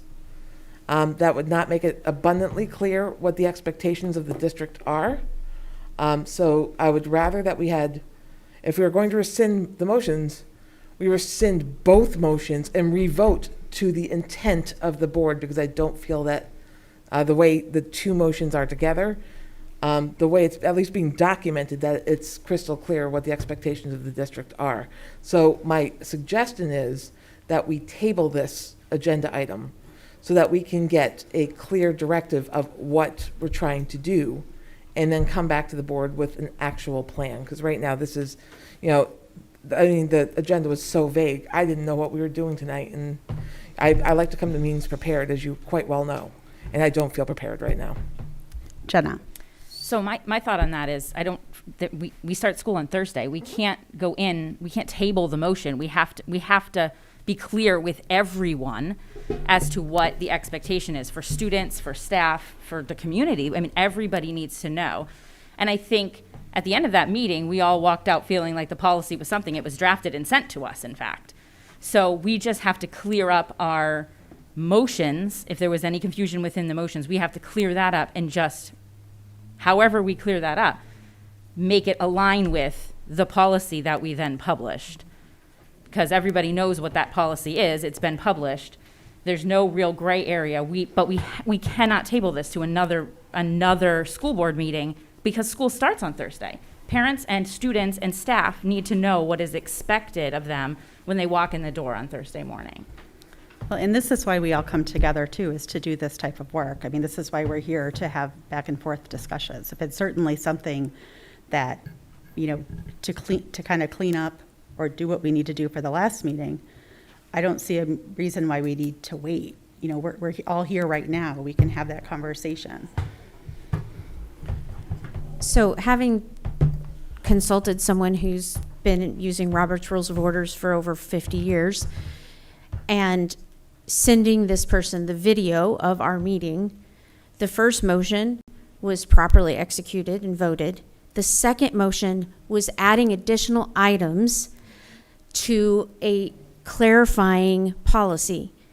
What we did was we took the opt-out and we added to it in another properly executed motion and vote. We don't have to rescind the first one just because we added to it in a second motion. And we've published the policy based on that second vote. I have to agree. That works for me. Are you? And that's fine, sure. Okay. I'm fine with that. All right. So we'll move on to, while we're on this topic, I do have something to hand out to you. No, this is not, it's a closed meeting. No. No, No. at least updated on the schools, what we just opted out on, opted in as parents, so that we can set expectations for our children on Thursday. Can you at least publish that and make it very clear? That it is on the website right now. I did read it, and it's not very clear. Because there's also a statement saying that you can also change it at any time that you want. And I did put a comment in when I opted out with my son. Okay. If you could, I just have to go back, because we normally wouldn't have this discussion, but please email me and I'll respond. And if something needs to be more clear on the website, I'll be more than happy to work with administration to get that updated. So along with this is Mr. Olsen did give me an updated policy for consideration. This is nothing we're voting on tonight. It's in preparation for our next school board meeting. Let's see. And the purpose of this would be to take the motion we voted on, incorporate it into a policy that we have, so that we have consistency across our documentation. So I don't know, Bill, if you wanted to add anything more about Well, this. nothing more than that is completely consistent with what the second vote entailed at the last meeting. If you recall, I did send out the document to you to make sure that that was the intent. I did hear from some of you that said, yes, that was the intent. I did run it past our attorney also to make sure that it was, there was no issue. We wanted to address students with disabilities, make sure we address that in there, which we did. So that is just sort of a quasi-codification of what we passed in the second motion last week, 2 weeks ago, excuse me. Vice Chair Rothaus. So when we look at this use of masks by students and staff policy, I think we've been talking a lot about being fluid and fluent and updated.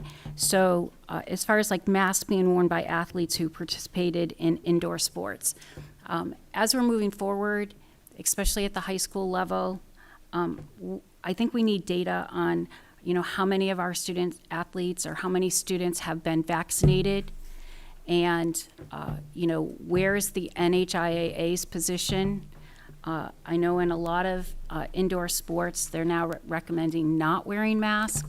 And so, I think that I would have a hard time voting on keeping this exactly the same. Well, and I would say that's just, what we do when we come together to review a policy. We look for, any things that we suggest that we might need to add. Certainly before now and next week, if there's anything, I would reach out just directly to me and Mr. Olsen. And if you have any preliminary thoughts, it may be that, like what can often happen is sometimes there's just those things that are not thought about and could be incorporated. But the idea is to give this to you ahead of time to review, and then be able to have a conversation about it at our next meeting. Shannon. This is another example, I think, of where it would have been nice to have in our packets before tonight. I mean, again, we need to prepare for meetings and do the business of the district. We can't get it a policy handed to us. And honestly, it's making our jobs difficult, because again, we're gonna have to do a reading, then take testimony on the reading, because again, we need feedback from the community. And then, once we get the feedback from the community, then we can actually say that we've gotten the information, taken testimony on it the way we have consistently done, and then vote and make it permanent. So we've just added 4 weeks to this process. So this is just a heads up for our next meeting. So Right, this so is which not- means that we'll see it for our next meeting. That's correct. Which is two weeks from now. Correct. And then we will review it. We won't actually vote on it, because we will take another meeting to get testimony between the presentation of the original document, any modifications, and then, so again, we've taken this 2 weeks out, 2 more weeks out before we can even vote on it. This is gonna be a month. And I'm just gonna say, just as a comment, I mean, I'm not here to be validated. I don't need to disagree with either. This is a business meeting, so the gallery commentary is actually more disruptive than productive. We are really trying to do our best to do the board's business, and we need to listen and make decisions tonight based on the 28,000 people we represent, including the student body. So the gallery commentary is just more disruptive and really not doing what I think you want it to do. So I just wanted to say that too, because I really think we need to take it in, the business of the board and the work that we have to do. And the commentary, I think, is just not being productive. So I'm confused. This is the policy that we voted on last week, typed up on a piece of paper. That's correct. So I'm not sure what the confusion is. This is just what he typed up in a form, which we all reviewed via email and provided feedback on, and then he has it for us in front of us because this is the printed version that's going out on the website, yes? I never got an email. Did we not On get this? an I email? did No, not think no, I did see the you email. didn't get that document. What you received, though, is after the last board meeting, I sent you essentially the same thing that's on it, not in a policy format, to confirm with you that that is what the intent of your motion was that you voted on last week, that second motion. Right. And we Okay. provided feedback, and then That's you correct. revised it and printed it in this That form. is correct. Okay, because I was like, I've seen this before. I have seen this before. So, so this is something that you generated from what we did last week. We voted on, and this is the printed version of it. Is this what's on the website? This is, or what will go on the website? Well, when we begin the engagement to consider this as a formal policy, Okay. yes, that will go for public comment. These, can you hear me now? Yes. These procedures, masking procedures, are on the website. It's just, this is a little bit more formal documentation of them in terms of putting it in the policy format for your consideration at the next board meeting. Right. So, but our motion stands as policy. This is just the printed version of it. That's correct. Okay. That's what I was trying to understand. But we did not discuss indoor sports 2 weeks ago. That we did not, that's true. That's the only piece of it that was not included. So, I don't think there are, oh, there is volleyball. so we will discuss this at our next meeting. It will be an agenda item. It was not an agenda item on this meeting. I simply said that I would pass this out to the board, so it has it well in preparation for our next meeting. And as part of that, we have the right as a board to waive a 2-week rule under, emergency situation. Obviously, things are changing rapidly, or not. We can go through every reading like we would, and we will do it, or not. We have that choice, but we do have the protocol that we've made a motion on. It's voted, it's on our website, and we will clarify if necessary. And then this is open to discussion and feedback from the community. This is open to discussion regarding the sports that Board Member Peters mentioned. This, I'm assuming, was just an old policy that we had that you updated with some of those new things that probably had some residual sports information in it, is my best guess. But this is nothing that we have to discuss tonight. This is for you. It'll be in our next board packet as well. And he brought them in, and I said I would hand them out.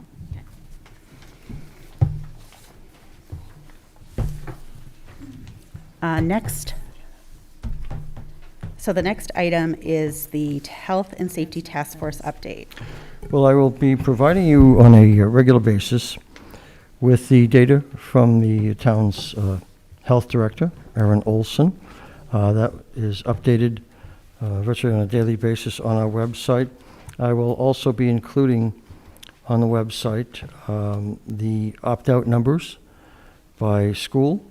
And those will be updated on a daily basis also. So we'll put as much information for your information and for the public's on the website on a daily basis. We'll continue to monitor the state data. We have another call coming up from the state in about 2 weeks, and I will be posting some information, whatever new information is available from the state on our website also. But please know that we are monitoring all of the numbers on a daily basis, not on a weekly, not on a monthly basis. Every single day we consult them, and we will continue to do that to provide you. And I will send you that information either every day or every other day just to make sure that you are informed. Thank you. Any questions? Moving on to new business, item number 6. We will jump to number 2 because we already welcomed back our student rep. And the next one is the update to the use of masks by students and staff policy. Is that what this was? Is that what this? That's Okay, what I'm we sorry. just discussed. That's correct. And then the next one is the student enrollment update. Yes, I provided you with the latest enrollments as of the end of last week. I'm particularly pleased with the enrollments at the elementary level, at the class sizes. They lend themselves beautifully to the teacher being able to connect with each child, particularly coming off a year that was so difficult with students, either remote, hybrid, concurrent learning. It's important that our staff gets to know each and every child as quickly as possible. And I want to thank you for the additional staff member that you allowed me to hire at the upper elementary school, because you see those numbers have gone from 25s and 26s down to 22s and 23s. It may not seem like a big difference, but if you talk with a staff member in any school system, they'll tell you it is a big difference.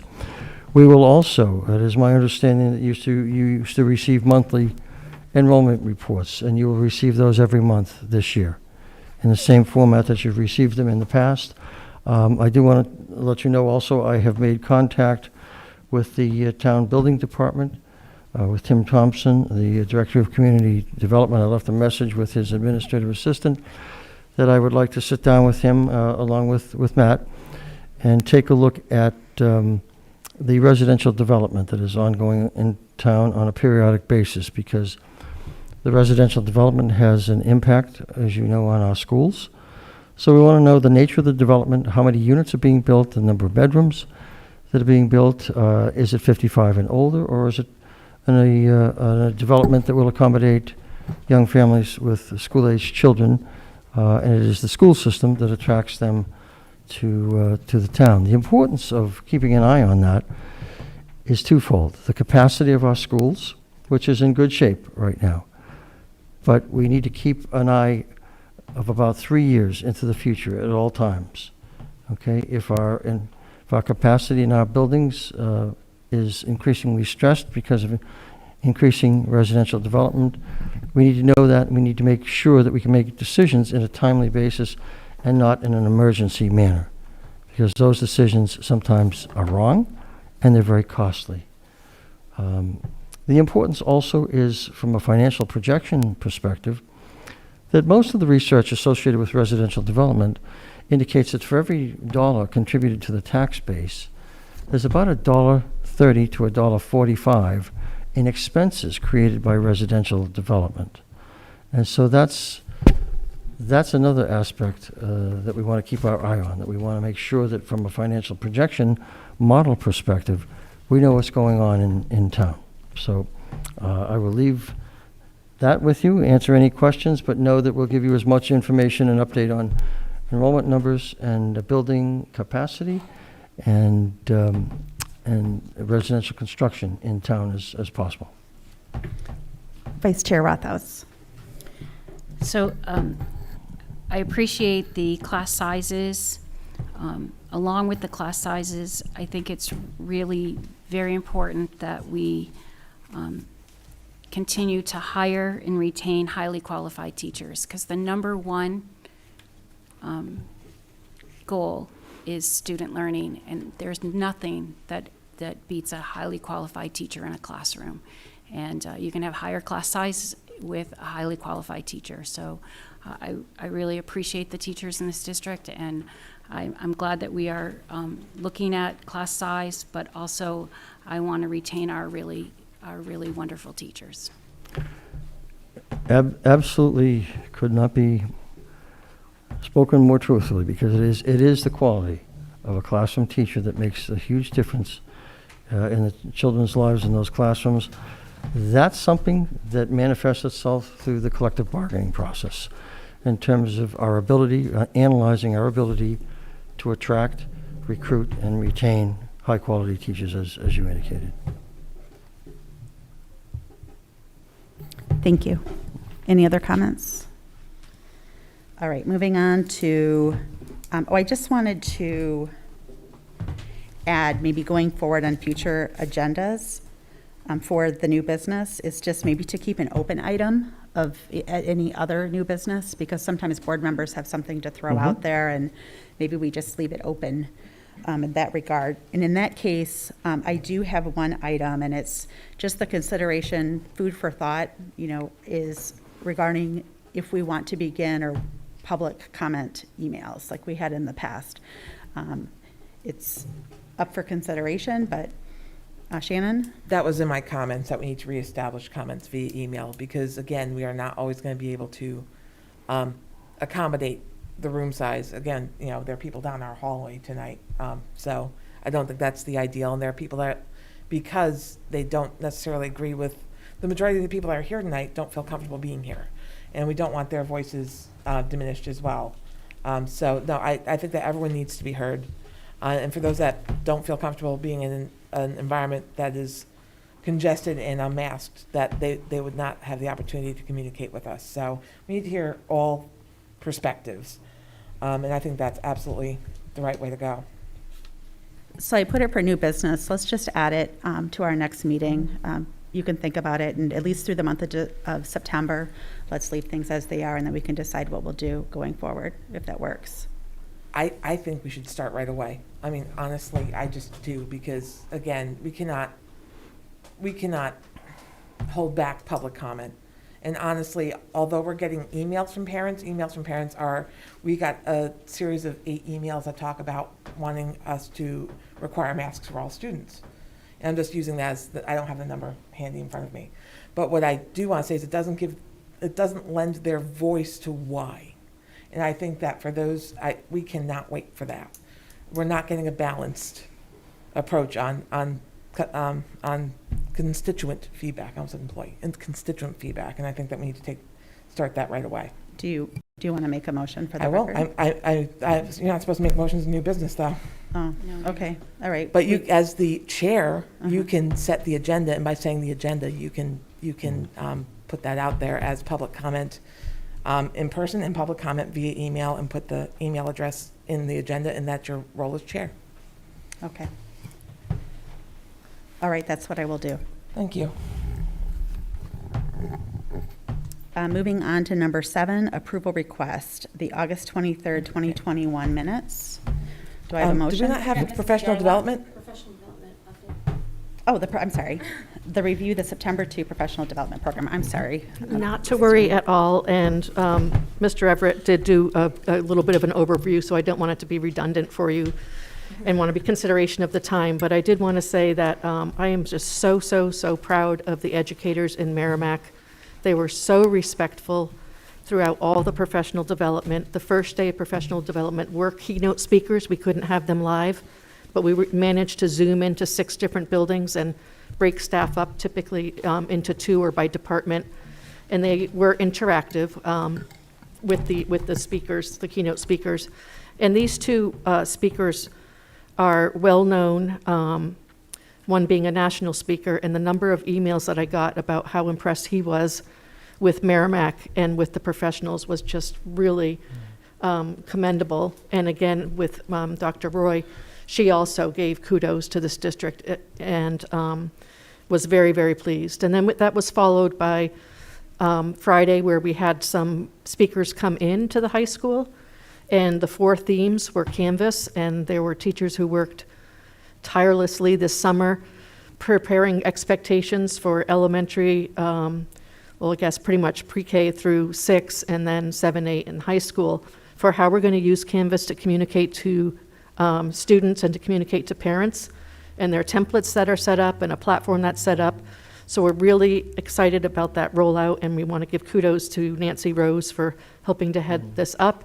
I really think parents are going to see a big difference in communication going home to their going home with their students and for the parents. The other initiative is we brought 3 speakers in for Universal Design for Learning. That's UDL, which is our 4th year, 5th year initiative, and that we're really pleased with. And again, the teachers were incredible with everything that they took in during that time.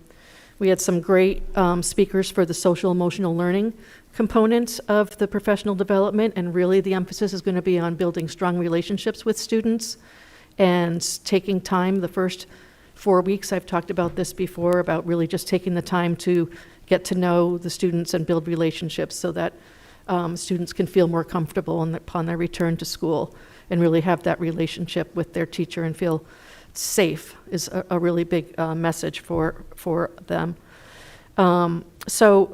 The other thing that was a real priority was the ELCs, which are the essential learning competencies, and grades pre-K through 12 are establishing competencies based off of standards, which they're going to use to report to parents how students are doing. They're going to use to assess students on how they're doing and to drive their instruction.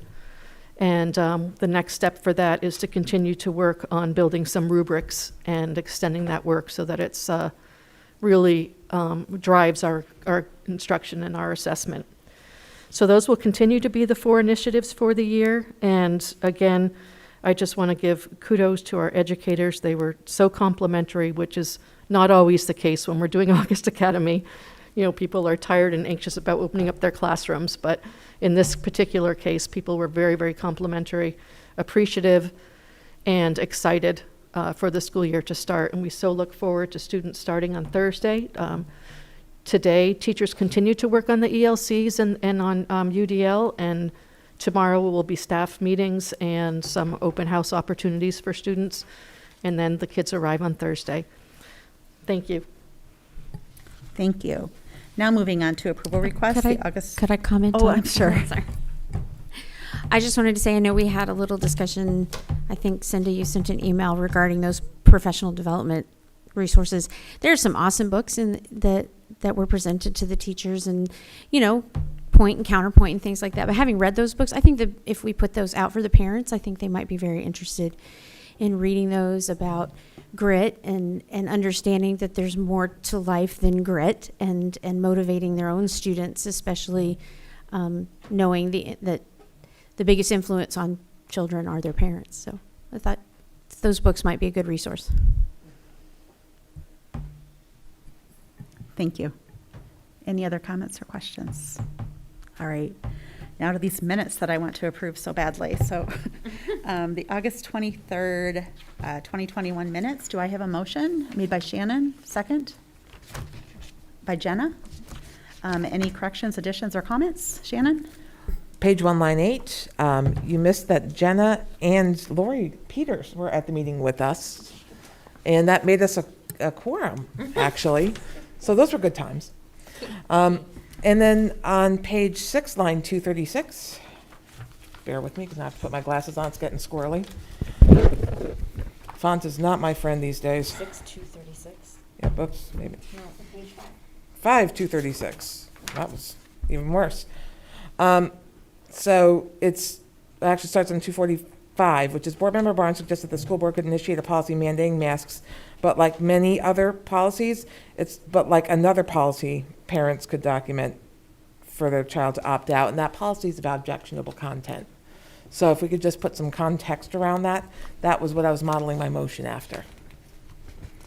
And then one more, which is on page 9, if I'm lucky, line 413, which I definitely am right about.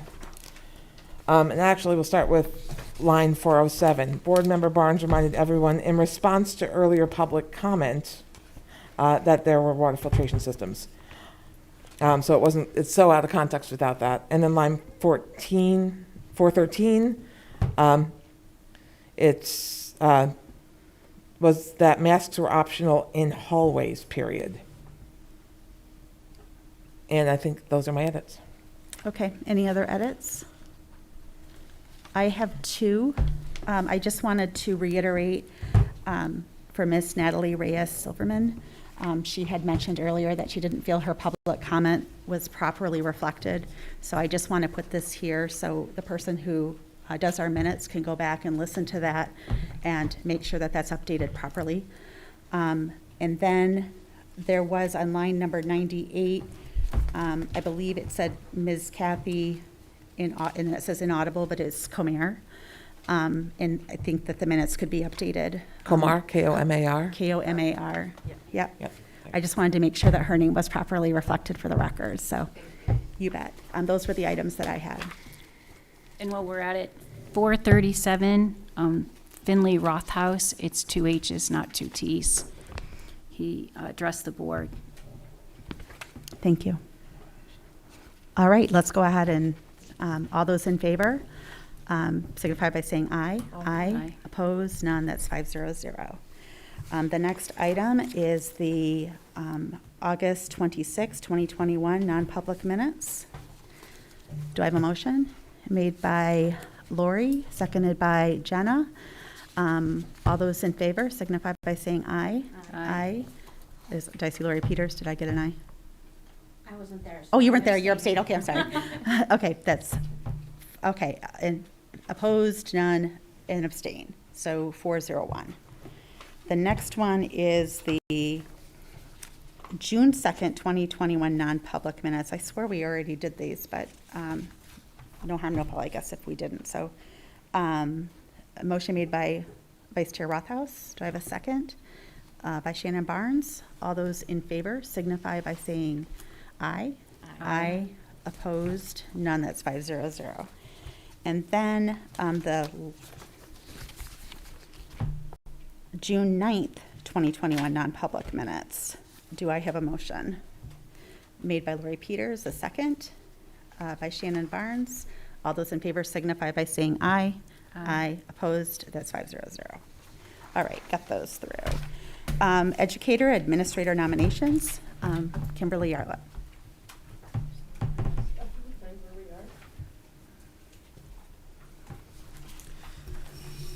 Thank you very much.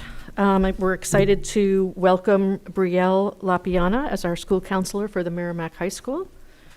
Sarah Leland as a special education teacher at the Merrimack High School. And Amanda Bellevue, a grade 6 teacher at Upper Elementary School. For administrator nominations, Melissa Gagnon is a replacement, Director of Human Services district-wide. Gagnon. Resources, right? Human Resources. Okay. And then I just also wanted to point out, I think Shannon, you had mentioned that you would prefer it to remain consent agenda going forward, and that we would make that change. So I just wanted to note that as well.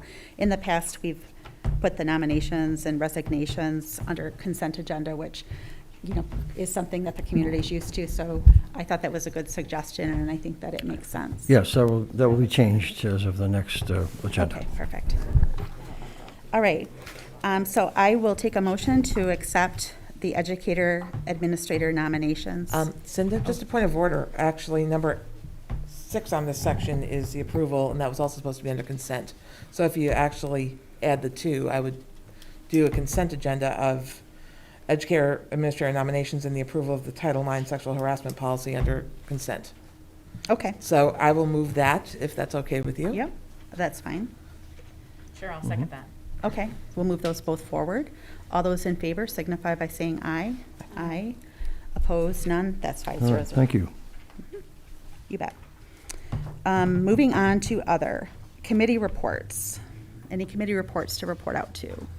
None? This is when it all gets started primarily, so we'll start to get more committee reports going forward. And then correspondence to come before the board. Now, I have a few.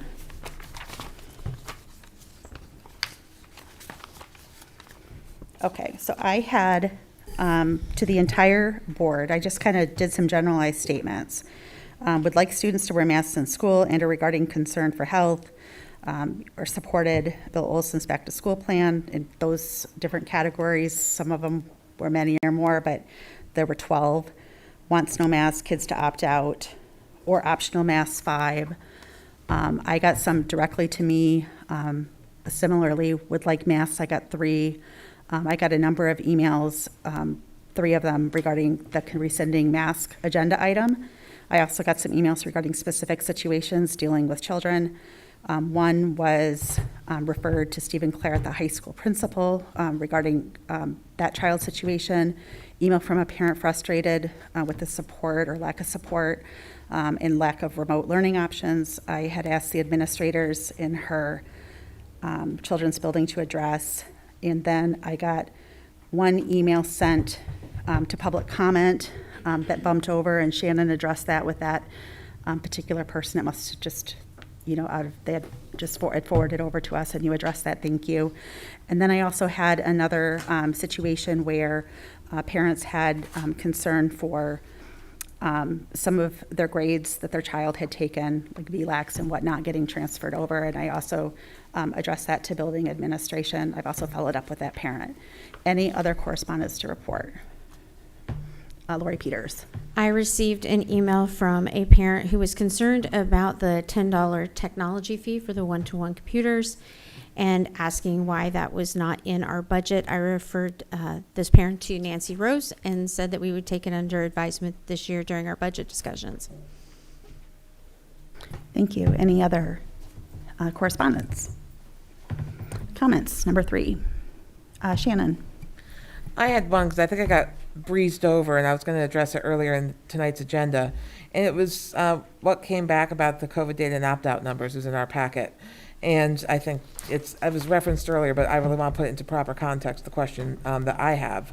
And that is, in the email from September, or the memo from September 3rd in our packet, says specifically, I believe we should require students who have opted out to wear a mask at all times in our schools indoors if they have been identified as a close contact to a family member in the home who has tested positive for COVID-19.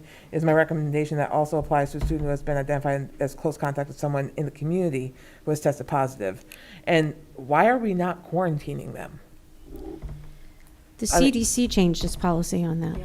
So I guess the thing is, our expectation was quarantining. So I think, we need to, probably vet that openly as well. So something that we may want to consider if they're in close proximity, and that we may want to talk about is quarantining, something that is a change in practice, because we were quarantining last year.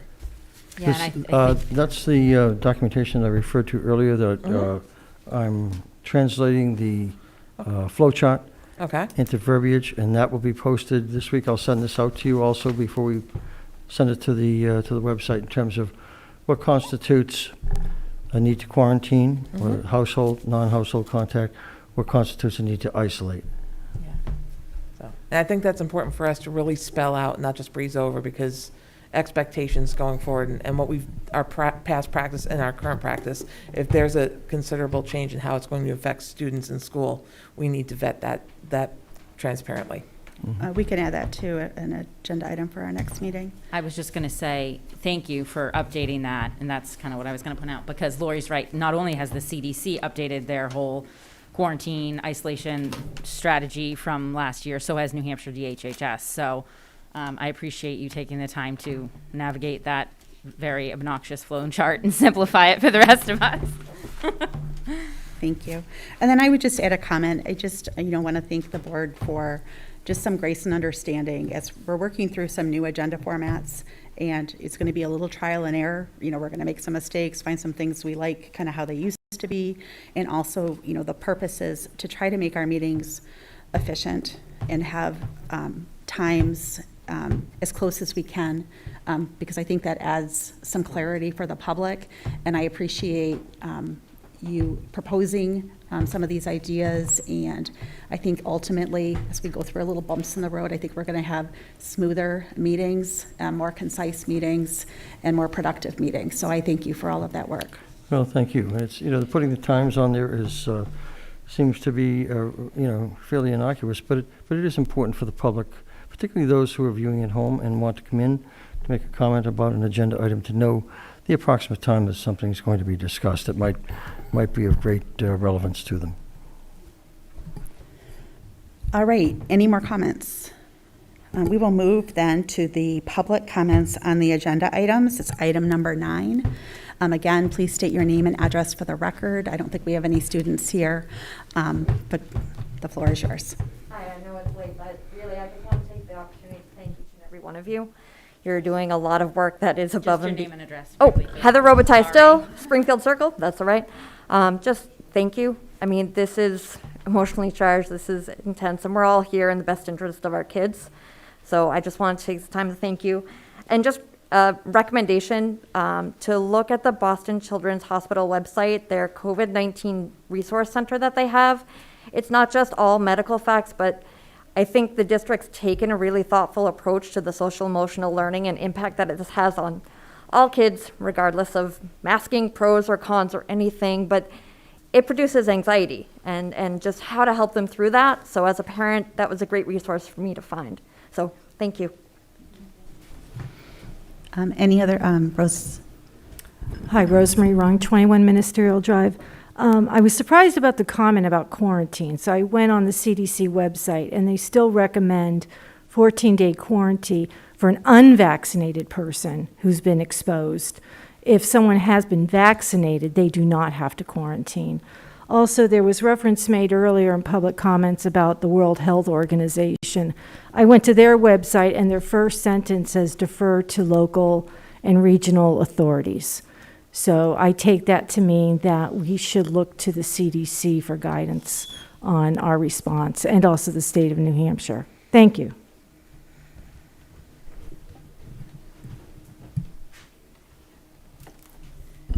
Hi, I'm Heather Callahan, 5 King Henry Court. I just want to say about the World Health Organization's website, it does say that if your local area is requiring masks, that then children under 6 should be within sight of a parent or guardian, even if the local whoever recommends masks or requires them.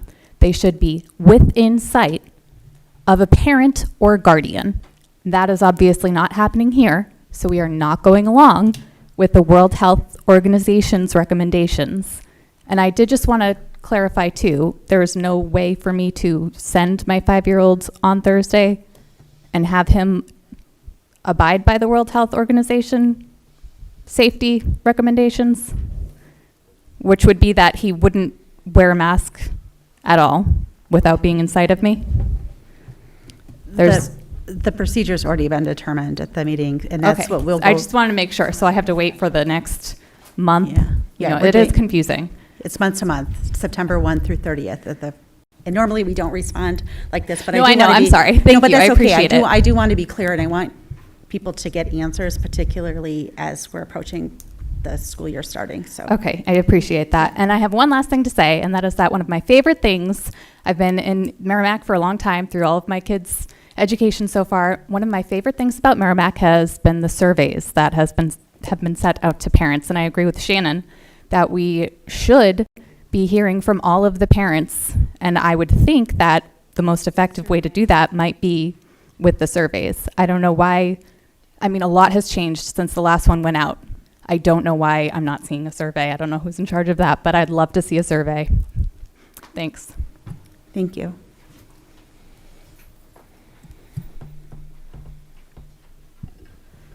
Hi, Ashley Tenhave, 75 Shelburne Road.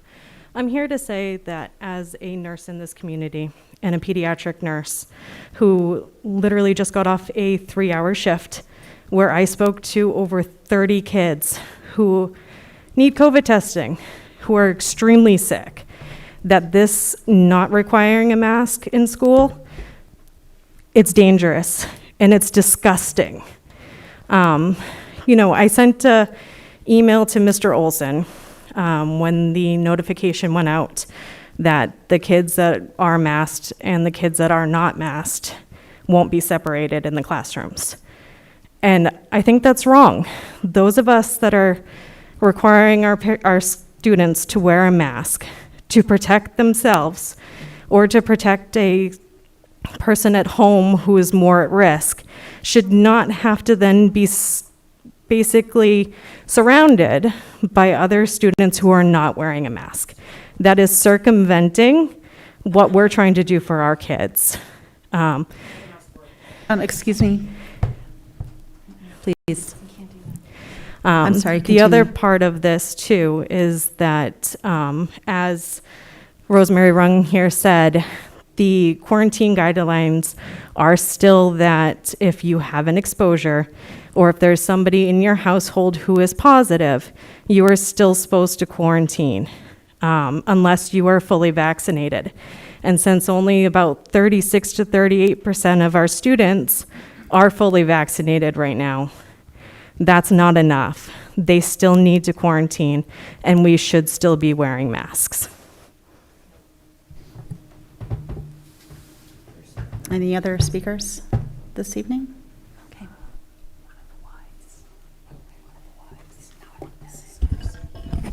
Tiffney Trant, South Babusick Lake Road. I spoke with you guys earlier. Apparently, everything I said did not process through anybody's head. Okay, so due to the gray areas, loopholes, and dishonesty we've faced as unmasked parents wanting the same for our children, and all we want is what's best for them. We're not trying to harm anybody. I'm tired of being called, "You're killing my kid," okay? We get backlash too, so don't think that you guys sitting up here are the only ones that get it. I get emails. I've had people knocking at my door, okay? I had to go out and buy a surveillance camera because people are pounding on my door knowing that I don't like a mask. That's my choice. That's my option, okay? And for any one of you to sit up here and tell us that that's not my right to do so, or that's not my child's right to do so, shame on all of you. I just watched 3 or 4 of you with glasses on take them off to try to read paper because you couldn't see because they were fogging up so bad. Picture that times 10 for a kid 6 to 7 hours a day. You don't think that's playing something in their head? My child suffered last year because of the poor education she experienced. I brought it to your attention, Cinda, when there was no superintendent, no assistant superintendent even there, okay? And you told me to follow the chain of command when there wasn't even one. So that chain of command was bringing it right back to the same person that developed those issues. My child was abused in the James Mastrocola Elementary School last year for 6 months straight. I had proof of it, and then when I finally got to sit down with the proper channel, they even agreed with me on that. So shame on you for turning your back to a 7-year-old that needed help, first of all, okay? You guys should be concentrating on education, not masking our kids. And for these people that are so damn scared to come out of their house because of a mask, then maybe they're the ones that should be starting to seek help, okay? Because I'm not scared of dying. Right now, this world is making me scared of living. Because every time you turn around, somebody else wants to impose another powerful thing. I don't want them doing this. I don't want them doing that. Well, that's too bad. I fought in the military. He fought in the military. He fought in the military. And I'm sure there's a bunch of others in this. Did you? I'm sure not. But you know what? We fought for you guys to sit here. We fought for your rights. We fought for their rights. And we fought for our kids' rights, not to wear masks. And because you guys are so gray-areaed and you don't want to listen to what everybody has to say, and you're siding with the ones because they're the whiny ones that, oh, I want a mask, I want to segregate this. I come from a half and half household. Half black, half white. I bet you none of yous were expecting that one, were you? You want to talk segregation? Don't even bring that up. Because what about Black Lives Mattering? Did we all forget about that? Masks only matter now. This is disgusting. You people should be ashamed of yourselves for sitting up here and trying to delegate how we as parents raise our children, okay? It is a medical device. You are covering their faces. They can't breathe. My daughter is at home right now, can barely even breathe because her allergies are so significantly bad. Now I'm supposed to send her Thursday with a mask on her face? What is wrong with you people? Have everybody lost their minds? Honestly, if you're that scared, buy yourself a bubble and stick yourself in it and call it a day. All right? Because due to the gray areas and loopholes this board has, they've left in the mask policy. You guys can have this policy in place right now, and then Monday morning come up and guess what? Oh, no more masking, no more unmasking in class. We have 4 new cases, so everybody got to mask up until we say otherwise. There's your loophole. Thanks, Everett, Olsen, whatever you go by, okay? So I do believe that you guys have heard what we've said, but you haven't taken it to heart and you haven't put it into perspective. And that's something that you guys need to work on as a board. And whether you're smiling at me and, being fictitious, whatever you're doing, okay, under that mask, I can't tell. Neither can you tell what kid's talking and what kid's getting in trouble for it.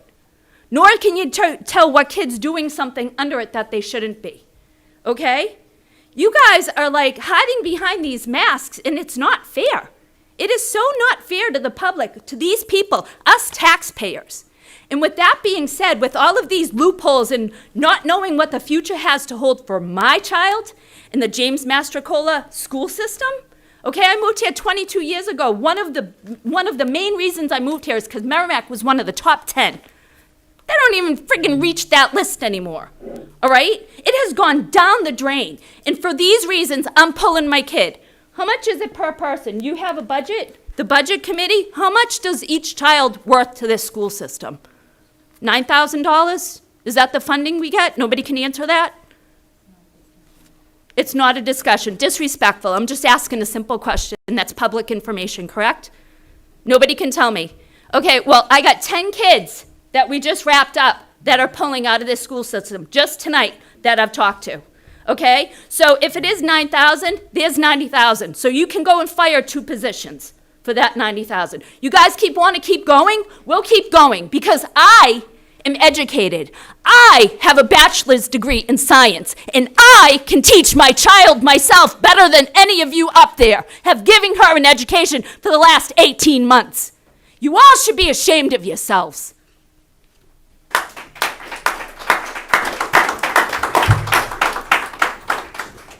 Any other public comments on agenda items? It's hard to live up to that. Bill Pfingston, 17 Jessica Drive.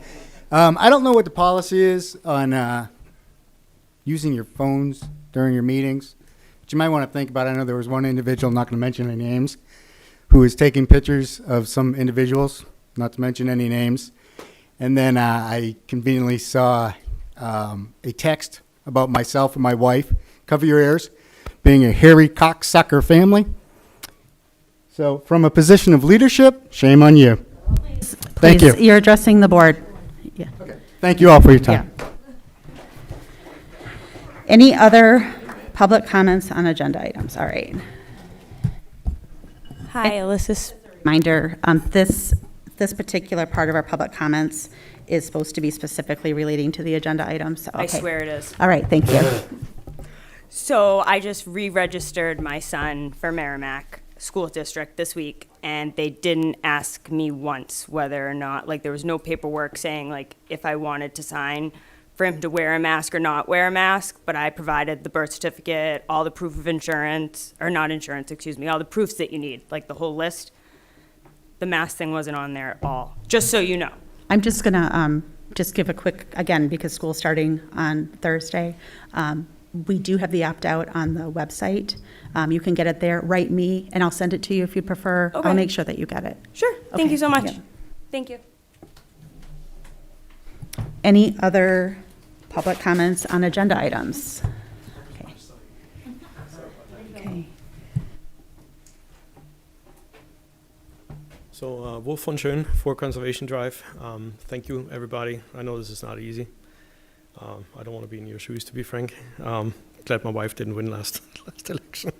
No, I'm just kidding. But I really don't want to talk about masks. I want to talk about something else.